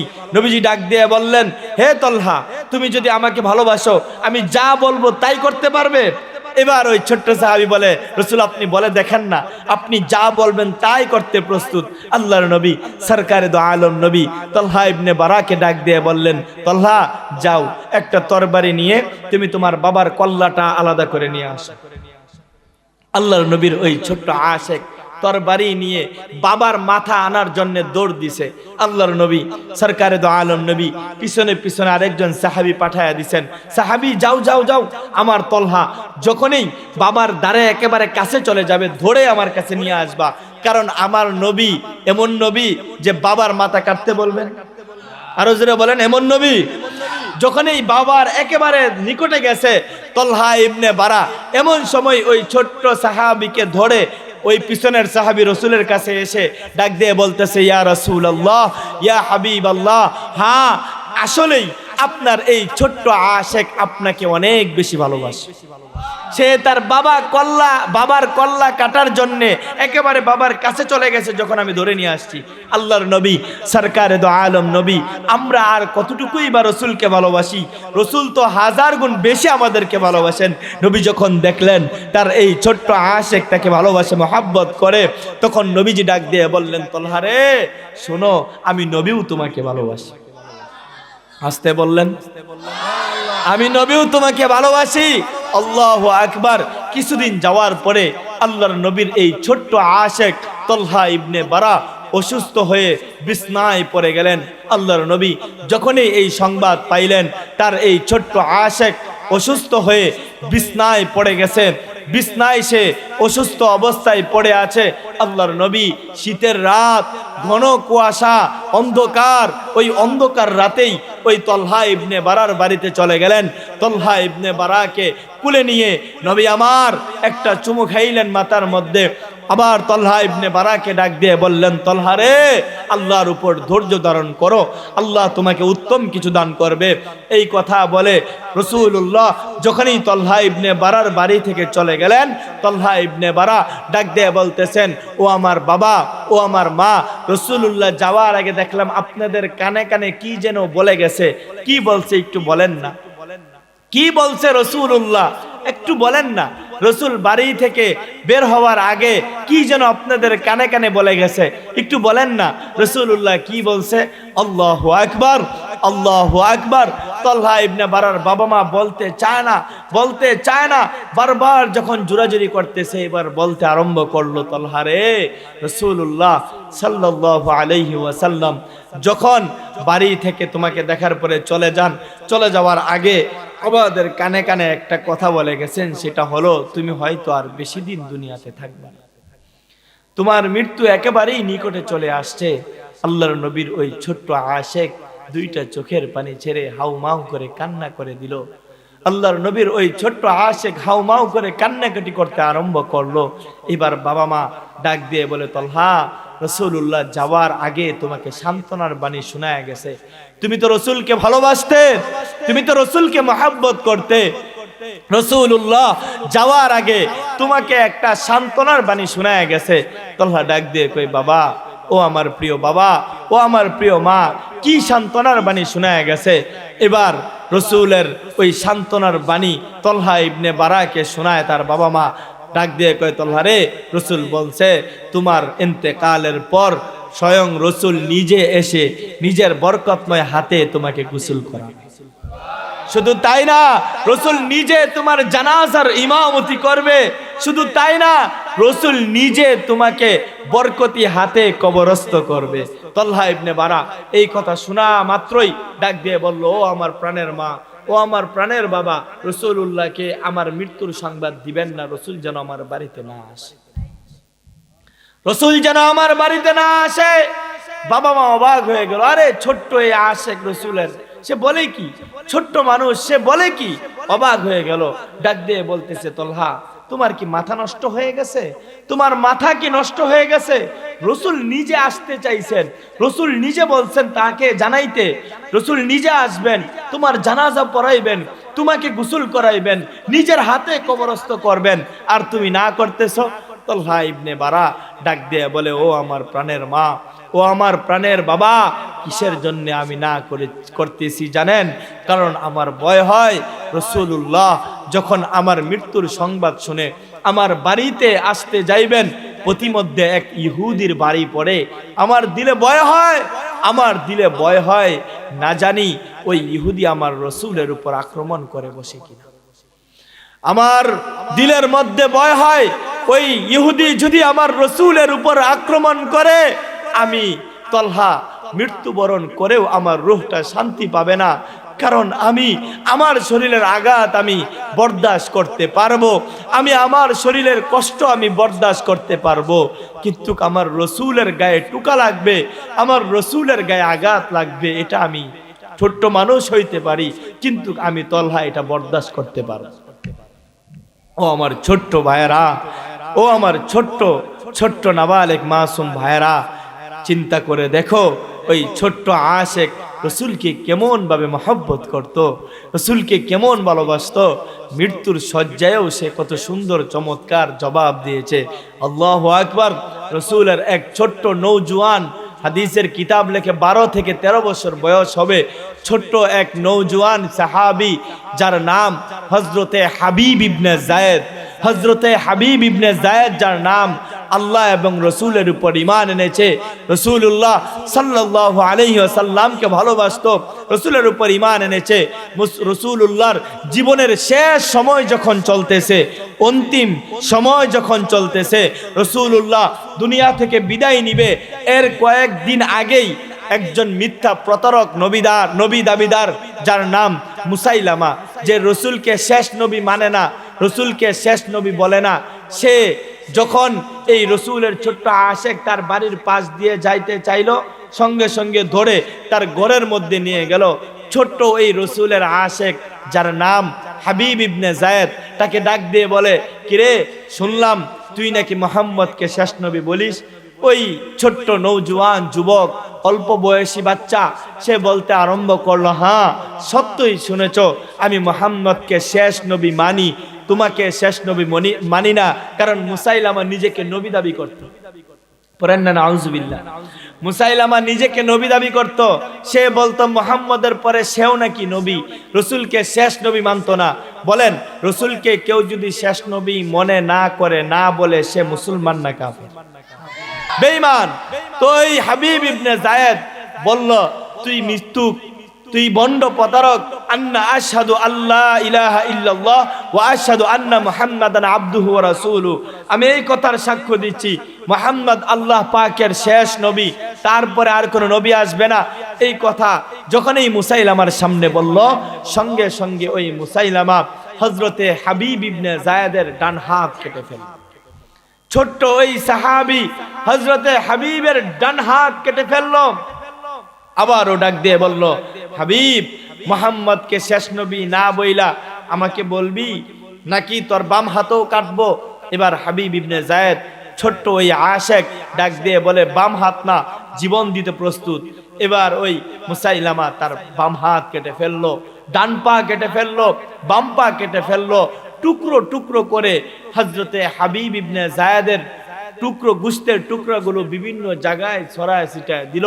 আল্লাহর নবীর ওই ছোট্ট নৌজওয়ান মাসুম বাচ্চা, নৌজওয়ান ওই সাহাবী আল্লাহর রসুলকে শেষ নবী বলে গেছেন, মুসাইলামাকে মৃত্যু শেষ পর্যন্ত বলে গেছেন।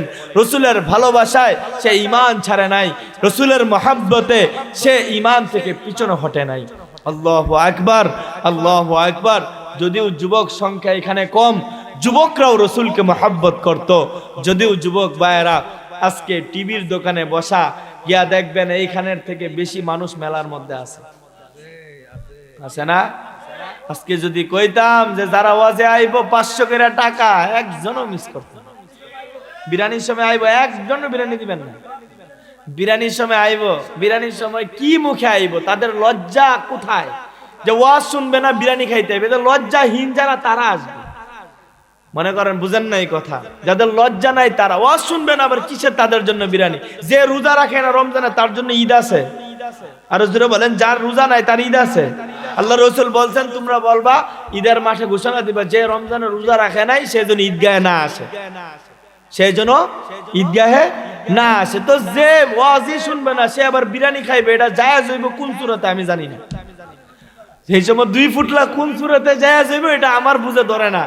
আমি তো আমার বুঝে এটা মাথায় ক্যাচ করতেছে না যে কোন বুঝে সে 2 ফুটলা লইব। তো মুহতারাম হাজিরিন, যেই কথা বলতেছিলাম, আল্লাহর নবীর সাহাবীরা রসুলকে কেমন ভাবে ভালোবাসতো, রসুলকে কেমন ভাবে মহাব্বত করত, নওজোয়ান যুবকরাও রসুলকে ভালোবাসতো। যদিও আজকে আমাদের যুব সমাজ মাদকে আসক্ত, আজকে আমাদের যুব সমাজ শরীর পিছনে পড়ছে, মাইয়ার পিছনে পড়ছে, এমন পড়া পড়ছে যে জীবন পর্যন্ত দেয়া দেয়। ঠিক কিনা? আরো জোরে বলো ঠিক কিনা? শরীর জন্য হাত কাইটা নাম লেখে, আছে না নাই? আরো জোরে বলেন, আছে না নাই? হাত কাইটা নাম লেখে যে আই লাভ ইউ অমুক, অমুক প্লাস অমুক। হ্যার নাম মগার নামের মতো মক্কর আর মগির নামের মতো মক্কর, দুইটা হাতের মধ্যে লেখে, মাঝখানে একটা যোগ চিহ্ন মানে প্লাস। কি আছে না নাই? হ্যাঁ, আজকে আমাদের যুব সমাজ মাদকে আসক্ত হয়ে আছে। বাবা, ইয়াবা, ফেন্সিডিল, নারো কি কি আছে সব খায়। আজকে আমাদের যুব সমাজ নেইমার, খ্রিস্টিয়ান রোনালদো, মেসিদেরকে গিয়ে অনুসরণ করে, রসুলের ভালোবাসা নাই। মসজিদে আসে না, মসজিদে আসতে হবে ভাই, আসতে হবে। নামাজে আসবা না, ভালোভাবে না আসলে আল্লাহ কড়া ভাবেই আনবে। এই জন্যই ফিরে আসো। এই দুনিয়ার চাকচিক্য কিছুই না। তোমার বাবা দুনিয়া নিয়ে স্বপ্ন দেখেছিল, আজকে কারো কারো বাবা কবরে শুয়ে আছে। দাদা এরকম দুনিয়া নিয়ে স্বপ্ন দেখেছিল, নারী নিয়ে স্বপ্ন দেখেছিল, এরকম অর্থ সম্পদ কামানোর পিছনে অনেক বড় বড় স্বপ্ন দেখেছিল। আজকে দাদা কবর দেশে শুয়ে আছে। তুমিও একদিন বৃদ্ধ হবে, তুমি আবার চিন্তা করছো বুড়া হয়ে এলি পরে মসজিদে যাও, আছে না নাই? ভাই তুমি যে বুড়া হইবা এই গ্যারান্টি তোমাকে কে দিল? বলো বলো দেখি, তুমি যে বৃদ্ধ হইবা এই গ্যারান্টি তোমাকে কে দিল? আজকের এই মাহফিলই যে তোমার জীবনের শেষ মাহফিল না, এই গ্যারান্টি তোমাকে কে দিল? হইতে পারে আজকের এই মাহফিল আমাদের জীবনের শেষ মাহফিল। আমি বক্তা এখান থেকে বলতে পারবো না যে বাড়ি যাইতে পারবো, রাস্তাতেই হতে পারে আমার মৃত্যু, বলা যায় না। তো ভাই তোমাকে কে গ্যারান্টি দিল যে তুমি বুড়া হইবা? তোমার মতো কত যুবক আজকে তার কবরের উপর ঘাস উইটা গেছে। তোমার মতো কত নওজোয়ান যুবক যেও ভাবতো যে বয়সটা একটু হোক না, 5 ওয়াক্ত নামাজি হয়ে যামু, বয়সটা একটু হোক না, মসজিদ ছাড়মু না, মসজিদের এক কর্নারেই সারাদিন পয়রা থাকমু, সারাদিন জিকির আজগার করমু। আজকে ওই যুবকের কবর গিয়ে তুমি চায় দেখো ঘাস উঠে গেছে। তো তুমিও যে বৃদ্ধ হইবা, তোমারও যে বয়স হবে, দাড়ি পাকবে, মুছ পাকবে, এই গ্যারান্টি ভাই তোমাকে দিল কে? আজকে তুমি দুনিয়া নিয়ে পড়ে আসো, দুনিয়া নিয়ে তামাশা দেখতেছো, আজকে তুমি চিন্তা করতেছো যে এটাই মনে হয় দুনিয়া। ও যুবক ভাই আসো, ফিরে আসো, শুনো রসুলকে যুবকরা কেমন ভাবে ভালোবাসতো, রসুলকে যুবকরা কেমন ভাবে মহাব্বত করত। আল্লাহু আকবার। যুবকরাও রসুলকে নিজেদের জীবনের চাইতে বেশি মহাব্বত করত, নিজেদের জীবনের চাইতে বেশি ভালোবাসতো। কেমন ভাবে ভালোবাসতো? আল্লাহর নবীর এক সাহাবী যার নাম হযরতে আব্দুর রহমান ইবনে আউফ, হযরতে আব্দুর রহমান ইবনে আউফ তিনি বলেন ইন্নী লাফিস সফি ইয়াউমা বদরিন। আগেই পরিচয় নেন আব্দুর রহমান ইবনে আউফকে, আশারায়ে মুবাশশারাদের মধ্যে একজন। জান্নাতের সার্টিফিকেট দুনিয়াতেই যেই 10 জন সাহাবী পাইছেন এদের মধ্যে একজন হলেন হযরতে আব্দুর রহমান ইবনে আউফ। এই সেই আব্দুর রহমান ইবনে আউফ বলেন, ইন্নী লাফিস সফি ইয়াউমা বদরিন, বদর যুদ্ধের জন্য আমরা সারিবদ্ধভাবে দাঁড়িয়ে গেলাম। ফাইজিল তাফাত্তু ফাইদা আন ইয়ামিনি ওয়া আন ইয়াসারি ফাতায়ান হাদিসা সিন্নি, আমি আমার ডানে তাকাইলাম, আমি আমার বামে তাকাইলাম, তাকায় দেখলাম অল্প বয়সী দুই নওজোয়ান যুবক, অল্প বয়সী দুই নওজোয়ান যুবক। আমি চিন্তার মধ্যে পড়ে গেলাম, আরে ডানেও আমার নওজোয়ান যুবক, বামেও নওজোয়ান অল্প বয়সী যুবক, কুফফার শক্তি যদি আমার উপর আক্রমণ করে আমি তো তেমন বেশি সাপোর্ট পাইব না, আমি তো তেমন বেশি সাহায্য পাইব না। আব্দুর রহমান ইবনে আউফ বলেন, ফাকাআন্নী লাম আমান বিমাকানিহিমা, আমি আমাকে ওই স্থানটির মধ্যে নিরাপদ মনে করলাম না। বদরের যুদ্ধ, কুফফার শক্তি যদি আক্রমণ করে, দুই সাইডেই দুই নওজোয়ান অল্প বয়সী যুবক, আমি তো তেমন বেশি সাপোর্ট পাইব না।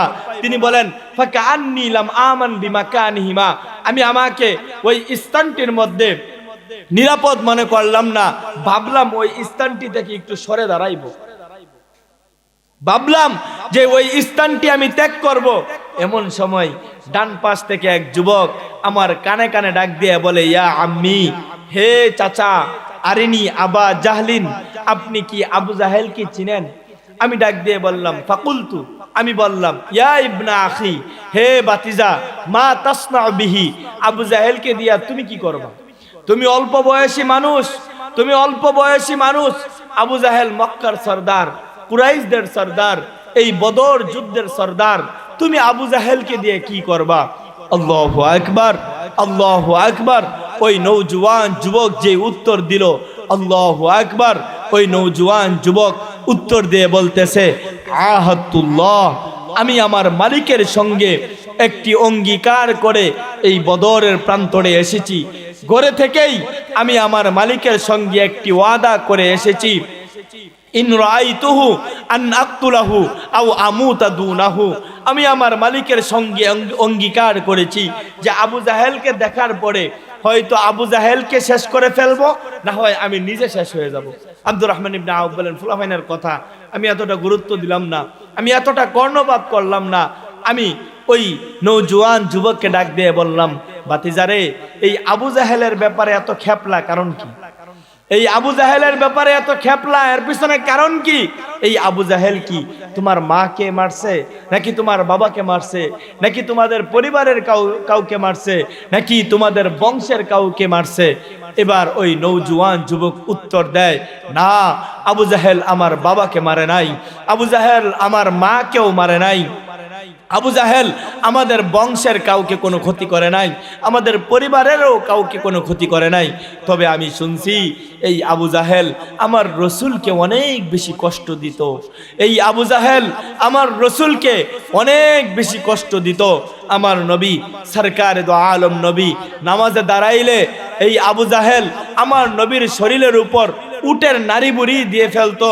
আমার নবী নামাজে দাঁড়াইলে পিছনে পিছনে ছোট্ট ছোট্ট বাচ্চাদেরকে লেলায়া দিত, রসুলের শরীরে কঙ্কর মারার জন্যে, পাথর মারার জন্যে, রসুলের শরীরে আঘাত করার জন্যে, রসুলকে পাগল পাগল বলার জন্যে। এই জন্যে আমি আমার রসুলকে আমার জানের চাইতেও বেশি ভালোবাসি, আমি আমার রসুলকে আমার জীবনের চাইতেও বেশি মহব্বত করি। এই জন্য আহাতুল্লাহ, আমি এই বদরের প্রান্তরে আসার আগেই আমি ঘরের মধ্যেই একটি অঙ্গীকার করে এসেছি, ইন রাআইতুহু আন আকতুলাহু আও আমুতা দুনাহু, আবু জাহেলকে দেখার পরে হয়তো আবু জাহেলকে শেষ করে ফেলবো, না হয় আমি নিজে শেষ হয়ে যাব। আব্দুর রহমান ইবনে আউফ রাবি নিজেই বলেন, আমি এতটা গুরুত্ব দিলাম না, আচ্ছা আমি এতটা গুরুত্ব দিলাম না, আমি এতটা গুরুত্ব দিলাম না বাচ্চা মানুষের কথা, আমি এতটা গুরুত্ব দিলাম না। আমি চিন্তা করলাম এই জায়গা থেকে সরে যাব। এমন সময় পাশের যেই আরেক নওজোয়ান যুবক, ওই নওজোয়ান যুবকও আমাকে ডাক দিয়ে বলতেছে, ইয়া আম্মি, হে চাচা, আরিনি আবা জাহলিন, আপনি কি আবু জাহেলকে চিনেন? ফাকুলতু, আমি বললাম, মা তাসনা বিহি, বাতিজা, আবু জাহেলকে দিয়ে তুমি কি করবা? আবু জাহেল মক্কার সর্দার, আবু জাহেল কুরাইশদের সর্দার, এই আবু জাহেলকে দিয়ে তুমি কি করবা? সেম জবাব আহাতুল্লাহ, আমি আমার মালিকের সঙ্গে একটি অঙ্গীকার করে এই বদরের প্রান্তরে এসেছি। সেই অঙ্গীকার কি? ইন রাআইতুহু আন আকতুলাহু আও আমুতা দুনাহু, যে আবু জাহেলকে দেখার পরে হয়তো আবু জাহেলকে শেষ করে দিব, না হয় আমি নিজে শেষ হয়ে যাব, আমিও থাকবো, আবু জাহেলও থাকবে, একসঙ্গে দুইটা হতে পারে না। আব্দুর রহমান ইবনে আউফ বলেন, বাচ্চাদের কথা আমি এতটা কর্ণপাত করলাম না, আমি ভাবলাম ফুলাবাইন কত কথাই না কয়, ঠিক না? ফুলাবাইন কত কথাই না কয়, আল্লাহু আকবার, আমি এতটা গুরুত্ব দিলাম না। আল্লাহু আকবার। সাহাবী আব্দুর রহমান ইবনে আউফ বলেন, একটু পরেই দেখি আবু জাহেল একটা ঘোড়ার উপর সওয়ার হয়ে আমাদের সামনে দিয়ে যায়। আবু জাহেল আমাদের সামনে দিয়ে যায়। ভাবলাম বাতিজা দুইটা দেখতে চাইছে, একটু দেখায় দেই না, দেখতে চাইছে, একটু দেখায় দেই না। ফাআশারতু লাহুমা ইলাই, বাতিজা দুইটাকে বললাম, বাতিজারা তোমরা যেই আবু জাহেলকে দেখতে চাইছো, চেয়ে দেখো ওই যে আবু জাহেল যায়। আল্লাহু আকবার, আল্লাহু আকবার।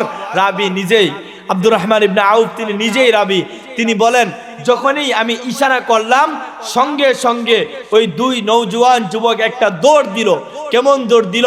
ফাশাদ্দা আলাইহি মিসলা সাকরাইন হাত্তা দরাবাহু, ফাশাদ্দা আলাইহি মিসলা সাকরাইন হাত্তা দরাবাহু। সঙ্গে সঙ্গে ওই দুই নওজোয়ান যুবক এক দৌড় দিয়ে আবু জাহেলের উপর ঝাঁপায় পড়লো। পৃথিবীর শ্রেষ্ঠ সাতেমে রসুল, পৃথিবীর সবচেয়ে বড় রসুলের দুশ্মন আবু জাহেলকে মুহূর্তের মধ্যেই মাটির সঙ্গে ধসিয়ে দিল এবং বুঝাইয়া দিল, চাচা আমরা বয়স অল্প হতে পারি, আমাদের বয়স কম হতে পারে, আমরা নওজোয়ান হতে পারি, কিন্তু আমরা আপনাদের চাইতে রসুলের ভালোবাসায় পিছায় না। আমরা আপনাদের চাইতে পিছায় না, আমরা বয়স অল্প হতে পারি। দেখেন মোহতারাম হাজরিন, গত কয়েকদিন আগেই অল্প বয়সে এক নওজোয়ান যুবক দেশের ভালোবাসায়, আল্লাহ এবং তার রসুলের ভালোবাসায় জীবন দিয়েছে, ঠিক কিনা? উসমান হাদি গত কয়েকদিন আগে আল্লাহর ভালোবাসায়, রসুলের ভালোবাসায়, দেশের ভালোবাসায় সে তার নিজের জীবনটাকে কুরবান করেছে, ঠিক কিনা? এই উসমান হাদিকে ওপেন গুলি করার পিছনে কারণ ছিল দুইটা। কয়টা? দুইটা। এক নাম্বার কারণ ছিল এই উসমান হাদি আল্লাহ এবং তার রসুলকে মহাব্বত করত। কেমন ভাবে মহাব্বত করত? আসলেই মহাব্বত করত। রসুলের আদর্শে সে নিজের জীবনটাকে সাজাইতে চাইছিল। শুধু নিজের জীবনটা না, সে চাইছিল রসুলের আদর্শ যেন আমাদের দেশের মধ্যে বাস্তবায়ন হয়। রসুল যেরকম ভাবে দেশ চালাইছেন, আমাদের দেশটাও যেন ইনসাফ ভিত্তিক দেশ হয়, সে সেটা চাইছিল। তার অপরাধ কি ছিল? সে চাইছিল এই দেশের মধ্যে দুর্নীতি বন্ধ হোক, সে চাইছিল এই দেশ থেকে চাঁদাবাজি বিদায় নেক, সে চাইছিল এই দেশের মধ্যে যেন কেউ দুর্নীতি না করতে পারে, এই দেশে যাতে করে গরিবের উপর কেউ যেন জুলুম না করতে পারে, মজলুমের উপর কেউ যেন জুলুম না করতে পারে, কোনো মানুষকে কেউ যেন আঘাত না করতে পারে। সে চাইছিল মানুষকে কেউ যেন হত্যা না করতে পারে। সে চাইছিল এদেশের মানুষ ইনসাফ ভিত্তিকভাবে বসবাস করুক, এই দেশের মানুষ ইনসাফ একটা দেশ পাক। কিন্তু এই দেশের শত্রু যারা, এই দেশের শত্রু যারা, যারা এই দেশকে ভালো চায় না, যারা এই দেশকে ভালো রাখতে চায় না, তারা আমার প্রিয় উসমান হাদিকে শহীদ করে দিল। এক নাম্বার অপরাধ ছিল যে সে আল্লাহ এবং তার রসুলকে ভালোবাসতো, আল্লাহ পাককে ভালোবাসতো। কেমন ভালোবাসতো? আল্লাহ পাকের আদেশ যে আল্লাহ পাকের জমিনে যেন আল্লাহর বিধান কায়েম হয়, সে চাইছিল আল্লাহর জমিনে আল্লাহর দ্বীন ও ইসলামকে কায়েম করতে। দ্বিতীয় তার আরেকটা অপরাধ, যেই অপরাধের কারণে তাকে হত্যা করেছে, শহীদ করেছে, সেই অপরাধ হলো সে দেশকে ভালোবাসত। দেশের ভালোবাসায় তার দিলটা পরিপূর্ণ ছিল। সে জীবিত থাকবে, সে বলছিল, বারবার বলতো যে আমি জীবিত থাকবো, আর বিভিন্ন ষড়যন্ত্র আমার দেশ নিয়ে হবে সেটা আমি বরদাস্ত করব না। প্রয়োজনে জীবন দিব, জুলাই দিব না। প্রয়োজনে শাহাদাত বরণ করব, জুলাই ছাড়ব না। সে তার কথা রাখছে, সে তার কথা রাখছে। আজকে বাতিলরা তার উপর এই ওপেন গুলি চালানোর পিছনে কারণ হলো তার মধ্যে আসলেই দেশপ্রেম ছিল। এখন তো বর্তমানে দেশপ্রেমের নামে নাটক চলে, নাটক, দেশকে ভালোবাসে এই বলে সেই বলে, আসলেই দেশকে মহাব্বত করে না। যদি টাকা পায় দেশকে বিক্রি করে দিবে, এমন লোক আমাদের দেশের মধ্যে অভাব নাই। আমাদের দেশের মধ্যে অভাব নাই যে টাকার বিনিময়ে দেশ বিক্রি করবে। যেই দেশে লক্ষ লক্ষ ওলি আল্লাহ শুয়ে আছে, যেই দেশে হাজার নয় হাজার হাজার লক্ষ লক্ষ আলেম উলামা আছে, যেই দেশে হাজার হাজার মসজিদ রয়েছে, যেই দেশে হাজার হাজার মাদ্রাসা রয়েছে, যেই দেশে কোটি কোটি নামাজি রয়েছে, সেই দেশ বিদেশিদের কাছে কেউ বিক্রি করে দিবে আর আমরা বসে থাকবো, সেটা হতে পারে না। 1971 সালে দেশের স্বাধীনতা রক্ষার জন্য আমরা জীবন দিয়েছি। 2025-এও আমরা বলতে চাই, এমন একজন হাদি নয়, এমন একজন হাদি নয়, লক্ষ হাদিও যদি জীবন দেওয়ার প্রয়োজন হয় আমরা জীবন দিতে প্রস্তুত। মাতৃভূমির 1 ইঞ্চি মাটি আমরা ছাড়তে প্রস্তুত না। দেশকে ভালোবাসেন তো ইনশাআল্লাহ? দেশের সার্বভৌমত্ব রক্ষার জন্যে, স্বাধীনতা রক্ষার জন্যে যদি জিহাদের ডাক আসে আমরা জিহাদে যেতে প্রস্তুত আছি তো ইনশাআল্লাহ? আমাদেরকে গোলাম বানায় রাখবা, কোনদিন কালেও বরদাস্ত করব না। আমাদের পাশের রাষ্ট্র তারা চায় আমাদেরকে গোলাম বানায় রাখতে, স্পষ্ট তাদেরকে বার্তা আমরা পৌঁছে দিতে চাই। বন্ধু বানাবা, বন্ধু হয়ে থাকতে চাও, আসো, আমাদের দরজা তোমাদের জন্য ওপেন। আসো, আমরাও তোমাদের সাথে বন্ধুত্ব করতে প্রস্তুত। কিন্তু যদি আমাদের উপর প্রভু সাজতে চাও, আমাদেরকে যদি গোলাম বানায় রাখতে চাও, স্পষ্ট কথা আমরা বলতে চাই, 1947-এ এই দেশ থেকে ইংরেজদেরকে আমরা বিতাড়িত করেছি। জুতা পিটা করে আমরা এই দেশ থেকে বিতাড়িত করে আমরা তাদেরকে বুঝাই দিয়েছি, আমরা বাংলাদেশিরা, আমরা ভারতবর্ষের মানুষরা কারো গোলামের শৃঙ্খলে আবদ্ধ হতে প্রস্তুত না। আবারও পাকিস্তানিরা এসেছিল আমাদেরকে গোলাম বানায় রাখতে। 1971-এ আমরা তাদেরকেও বিতাড়িত করে আমরা বুঝিয়ে দিয়েছি আমরা কারো গোলামের শৃঙ্খলা আবদ্ধ হতে রাজি না।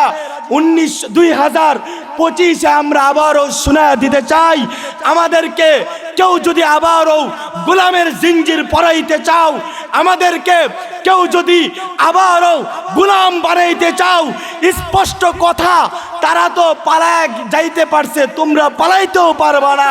একটা করে ধরবো, জ্যান্ত মাটিতে পুঁতে ফেলবো ইনশাআল্লাহ। লক্ষ লক্ষ শহীদের রক্তের বিনিময়ে এই দেশ স্বাধীন হয়েছে। লক্ষ লক্ষ শহীদের রক্তের বিনিময়ে এই দেশ স্বাধীন হয়েছে। সুতরাং দেশ নিয়ে কেউ যদি চক্রান্ত আর ষড়যন্ত্র করে, সে আমাদের দুশ্মন, ঠিক কিনা? আরো জোরে বলেন ঠিক কিনা? আমেরিকার কাছে বিক্রি করে দিবা, ভারতের কাছে বিক্রি করে দিবা, দেও পারলে দেখি। আগের মুরব্বীরা ছাড় দিছে, আমরা এই নওজোয়ান যুবকরা ছাড় দিব না, তোমাদেরকে কুত্তা পিটা করতে আমরা প্রস্তুত রয়েছি। রাজি আছেন তো ইনশাআল্লাহ? মাতৃভূমির আজাদী আর স্বাধীনতার জন্যে যদি আবারও জীবন দিতে হয়, 1971-এর মতো আমরা আবারও জীবন দিতে প্রস্তুত ইনশাআল্লাহ। ইনশাআল্লাহ, ইনশাআল্লাহ, ওয়াদা ওয়াদা। মাতৃভূমি নিয়ে কেউ যদি কোনো চক্রান্ত করে আমরা এটা বরদাস্ত করব না, এবং রসুলকে নিয়ে কেউ যদি বাজে কথা বলে আমরা এটাও বরদাস্ত করব। বর্তমান সময়ে মুহতারাম হাজরিন, বর্তমান সময়ে রসুলের সবচেয়ে বড় দুশ্মন কারা? কাদিয়ানীরা। বর্তমান সময়ে কারা রসুলের সবচেয়ে বড় দুশ্মন? কাদিয়ানীরা। আমার নবী শেষ নবী, এটার মধ্যে সন্দেহ আছে? আর জোরে বলেন, আছে না নাই? আছে। আমার নবী শেষ নবী, এটা মানেন তো? কারা কারা মানেন? দুইটা হাত উঠান। সবাই মানেন? নামান। রসুল শেষ নবী। রসুল বলেন, আনা খাতামুন নবিয়্যিন লা নাবিয়্যা বা'দি, আমি শেষ নবী, আমার পরে নবুয়তের দরজায় তালা লেগে গেছে, আর কোন নবী আসবে, নবী পয়দা হবে। অনেকেই বলে ঈসা আলাইহিস সালাম, ঈসা আলাইহিস সালাম নবী হয়ে আসবেন না, আমাদের নবীর উম্মত হয়ে। আমাদের নবীর উম্মত হয়ে। আমাদের নবী কি নবী? আরো জোরে বলতে হবে, আমাদের নবী কি নবী? আমাদের নবী শেষ নবী, রসুলের পরে আর কোনো নবী আসবে না। সুতরাং কেউ যদি রসুলের পরে নবী দাবি করে সে নবী না কাফের? আর হুজুর বলেন সে নবী না কাফের? তো মির্জা গোলাম আহমদ কাদিয়ানী নিজেকে নবী দাবি করছে, সে নবী না কাফের? সে ভালো না ভণ্ড? সে ভালো না ভণ্ড? তাহলে আমি একটা আওয়াজ তুলবো, পারবেন সবাই আমার সাথে আওয়াজ তুলতে? আমি বলবো কাফের কাফের, আপনারা বলবেন কাদিয়ানী কাফের। পারবেন ইনশাআল্লাহ? কাফের কাফের, এই আওয়াজ না, এই রামনগর হযরত আমি একটা আওয়াজ, হযরত বেয়াদবি মাফ করুন, অল্প সময়। আচ্ছা আমি শেষ করে দিব, হযরত চলে আসছে। আমি আপনাদেরকে নিয়ে একটা আওয়াজ তুলতে চাই, যাতে করে এই গ্রামগঞ্জের মানুষ, তারা আক্রমণ বেশি করে গ্রামগঞ্জেই, গ্রামগঞ্জের মানুষ সরল সুজা, তাদেরকে বুঝায় বুঝায় কাফের বানায়, কাদিয়ানিতে না, কিছু টাকার বিনিময়ে বানায় ফেলে। এই জন্য আমাদের এইখানে আরো বেশি আলোচনা করতে হবে তাদেরকে নিয়ে। এই জন্য এই রামনগরের আকাশ বাতাস প্রকম্পিত করে একটা স্লোগান আমরা তুলতে চাই। আমি বলবো কাফের কাফের, আপনারা বলবেন কাদিয়ানি কাফের। কাফের কাফের। রসুলের ভালোবাসায় একজন যে রসুলের শাফাআতের আশা করেন, রসুলের হাতে হাউজে কাউসারের পানি পান করতে চান, মুখ বন্ধ রাখবেন না, সকলেই বলতে হবে কাফের কাফের কাফের কাফের। আরেকটা বিষয় আমার সাথে আপনারা স্লোগান তুলেন, সেটা হলো আমাদের দেশে এখনো পর্যন্ত কাদিয়ানীদেরকে রাষ্ট্রীয়ভাবে অমুসলিম ঘোষণা করা হয় নাই। পৃথিবীর বহু রাষ্ট্রে রাষ্ট্রীয়ভাবে কাদিয়ানীদেরকে ঘোষণা করা হয়েছে, কিন্তু আফসোস লাগে এই দেশে লক্ষ লক্ষ আলেম, হাজার হাজার মুফতি, এই দেশে হাজার হাজার মসজিদ, হাজার হাজার মাদ্রাসা, লক্ষ না কোটি কোটি মুসল্লি, কিন্তু এই দেশের মধ্যে এখনো 92% মুসলমান এই দেশে বসবাস করে। এখনো এই দেশের মধ্যে রাষ্ট্রীয়ভাবে কাদিয়ানীদেরকে অমুসলিম ঘোষণা করা হয় নাই। এই জন্য আরেকটা আওয়াজ তুলতে হবে, দুইটা স্লোগান ঘরে ঘরে লিখে দিবেন, ব্যানারে ব্যানারে লিখবেন, দেয়ালে দেয়ালে লিখবেন। যারা রসুলকে ভালোবাসেন, যারা রসুলের হাতে হাউজে কাউসারের পানি পান করতে চান, রসুলের সাথে জান্নাতে থাকতে চান, তাদের কাজ। কারণ আমার রসুলের খতমে নবুয়তের সিংহাসনকে কলঙ্ক মুক্ত করার জন্যে যদি আমরা জীবন দেই, রসুল আমাদেরকে সারাই জান্নাতে যাবেন। আর জোরে বলেন সারাই জান্নাতে যাবেন। এই জন্য দুইটা স্লোগান, একটা তো কাফের কাফের কাদিয়ানি কাফের, আর একটা স্লোগান নবীর পরে নবী নাই, সংসদে আইন চাই। পারবেন ইনশাআল্লাহ? হ্যাঁ, রসুলের ভালোবাসায় পারবেন এই আওয়াজটাও তুলতে? তো আমি বলি আমার সাথে আওয়াজ তুলবেন, নবীর পরে নবী নাই, সংসদে আইন চাই। নবীর পরে নবী নাই, নবীর পরে নবী নাই, কাফের কাফের কাফের কাফের। এই যে আপনারা কি চান না রসুলের হাতে? এটা ঈমান, এটা কি? এটা ঈমানের অংশ। আপনি যদি বলেন রসুল শেষ নবী না, কাদিয়ানীদের পক্ষে যদি কোন, তাহলে আপনার ঈমানই থাকবো না। এই জন্য আমরা রসুলের হাতে হাউজে কাউসারের পানি পান করতে চাই তো ইনশাআল্লাহ। তাহলে আমার সাথে আওয়াজ কিয়ামতের দিন আল্লাহর কাছে বলতে পারবো, আল্লাহ তোমার রসুলকে ভালোবেসে রামনগরে আমরা বসে রসুলকে শেষ নবী আমরা স্বীকৃতি দিয়েছি বলছি, এবং রসুলের সেই সময়ের সবচেয়ে বড় দুশ্মন কাদিয়ানীদেরকে অমুসলিম ঘোষণার জন্য আমরা কথা বলছি, এটা আল্লাহর কাছে পেশ করতে পারবো। এই জন্যই আওয়াজ তুলতে হবে কাফের কাফের কাফের কাফের, নবীর পরে নবী নাই। মাশাআল্লাহ, আলহামদুলিল্লাহ। এই যুবকদেরকে এখন থেকেই শিখায়া দিবেন, যাতে কইরা তারা বড় হইলেও বুঝে। এখন প্রশ্ন করতে পারেন যে ওদের কাদিয়ানি কাফের কেন? অনেকগুলো কারণ। একটা কারণেই আপনাদেরকে বলি, তাদের কাফের হওয়ার পিছনে কারণ হলো তারা রসুলকে শেষ নবী মানেও না এবং রসুলকে নিয়ে বাজে কথাও বলে। এক, আমরা স্পষ্ট কথা, তারা এই দেশে হিন্দু যেরকম ভাবে থাকে, বৌদ্ধ যেরকম ভাবে থাকে, খ্রিস্টান যেরকম ভাবে আলাদা আইডেন্টি ব্যবহার করে থাকে, তারাও থাকুক, আমাদের কোনো আপত্তি। কিন্তু আমাদের আপত্তির জায়গা হইল মুসলমান পরিচয় ধারণ করতে হইলে রসুলকে শেষ নবী মানতে হবে।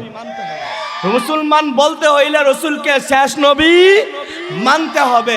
দেখেন একটা কথা স্পষ্ট বুঝে নেন, যে দেখেন তারা এই দেশে থাকবে, কাদিয়ানি আলাদা সম্প্রদায় হয়ে থাকুক, আমাদের কোনো সমস্যা নাই। কারণ হিন্দুও তো থাকে, বৌদ্ধও তো থাকে, আমরা তাদের ব্যাপারে কোনো অ্যাকশন বা আক্রমণ বা কোনো কিছুতে আমরা যাব না।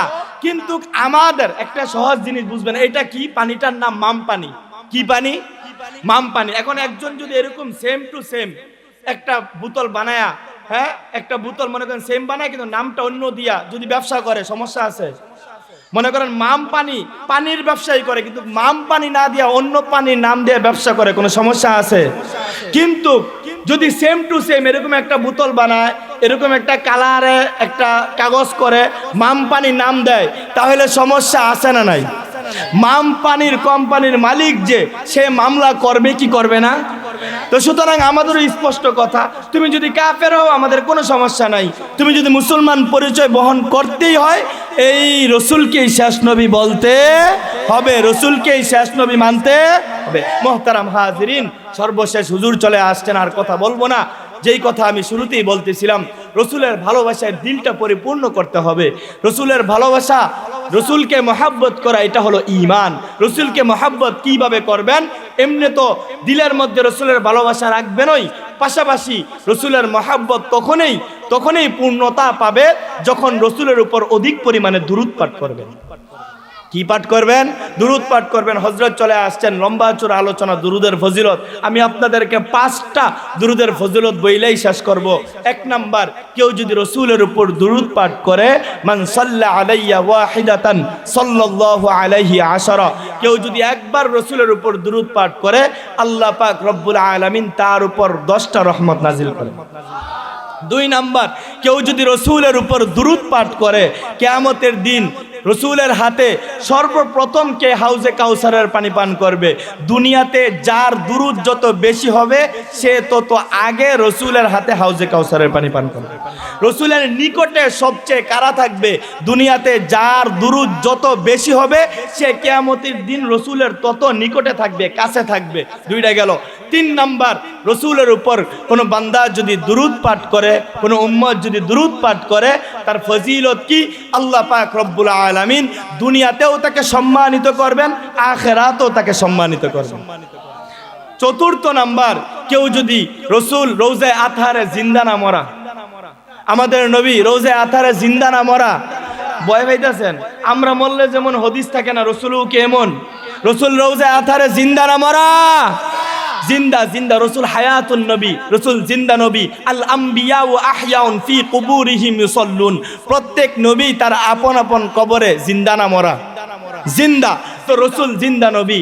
দুনিয়াতে এই রামনগরে একজন মানুষ বসে যদি রসুলের উপর দুরূদ পাঠ করে, এক আদনা থেকে আদনা রসুলের উম্মত যদি রসুলের উপর দুরূদ পাঠ করে, রসুলের ফেরেশতা নিযুক্ত আছে রসুলের রওজায়, রসুলের সামনে সেই দুরূদ পেশ করা হয়। রসুলুল্লাহ অমুক গ্রামের অমুকের ছেলে অমুক আপনার উপর দুরূদ পাঠ করছে। আল্লাহর নবী সরকারে দো আলম নবী যখনই শুনেন যে রামনগরের অমুকের ছেলে অমুক রসুলের উপর দুরূদ পাঠ করছে, আল্লাহর নবীর দিলটা তখন খুশি হয়ে যায়। এজন্যই রসুলকে খুশি করতে রাজি আছেন তো ইনশাআল্লাহ? তাহলে অধিক পরিমাণে দুরূদ পাঠ করতে হবে। 5 নাম্বার, যেটা বলতেও মজা, শুনতেও মজা। বলতেও মজা, আমি বইলেও মজা পাবো, আপনারা শুনলেও মজা পাবেন। বলবো এটা? আরো জোরে বলেন, বলবো এটা? যে ব্যক্তি রসুলের উপর অধিক দুরূদ পাঠ করবে, সে ঘুমের মধ্যে রসুলকে স্বপ্ন দেখবে। আসতে বললেন, খুশি হন নাই? রসুলকে স্বপ্ন দেখতে পারলে হাদিসে আছে, যেই চোখ রসুলকে দেখবে সেই চোখ জাহান্নাম স্পর্শ করবে। তো রসুলকে কেউ যদি দেখে, রসুলের হাদিস এটাই বলে সে জান্নাতি না জাহান্নামী। 2টা জান্নাতে দিয়া আর শরীরটা জাহান্নামে যা দিবে এমন। এইখানে তাসমিয়াতুল কুল বিইসমিল জুজ, জুজের নামে অনেক সময় কুলের নামকরণ করা হয়। এইখানে উদ্দেশ্য হইল জুজ না, এখানে উদ্দেশ্য কুল। মানে যে রসুলকে স্বপ্ন যুগে রসুলকে দেখবে, সে মরবে আর জান্নাতে যাবে। তো রসুলের উপর দুরূদ পড়ার দরকার আছে না নাই? পড়বেন তো ইনশাআল্লাহ। রসুলের ভালোবাসার এই যে ছোট্ট ছোট্ট নাবালেগ মাসুম বাচ্চারা আসো, প্রিয় ভাইয়েরা আমার, রসুলের ছোট্ট ছোট্ট সিরাত পাওয়া যায়, বই পাওয়া যায়, রসুলের জীবনী পাওয়া যায়। এইগুলো পড়বে। আল্লাহ পাক রব্বুল আলামিন আমাদের সকলের দিলগুলো রসুলের ভালোবাসায় পরিপূর্ণ করে দেখ, সকলে বলেন আমিন। এবং বিশেষ করে আজকে যার উদ্দেশ্যে এই আয়োজন, মরহুম ওয়াজউদ্দিন ফকির সাহেব, আল্লাহ পাক তার কবরটাকে জান্নাতের বাগান বানায় দে, সকলে বলেন আমিন। আয় আল্লাহ, তুমি তোমার বান্দার এই কবরটাকে জান্নাতের বাগান বানায় দে, সকলে বলেন আমিন। প্রত্যেক বৎসরই যেন সুন্দর করে এরকম আয়োজনগুলো করতে পারে সেই তৌফিক দান করে, সকলে বলেন আমিন। ওয়া মা আলাইনা ইল্লাল বালাগ। আসসালামু আলাইকুম ওয়া রাহমাতুল্লাহি ওয়া বারাকাতুহু।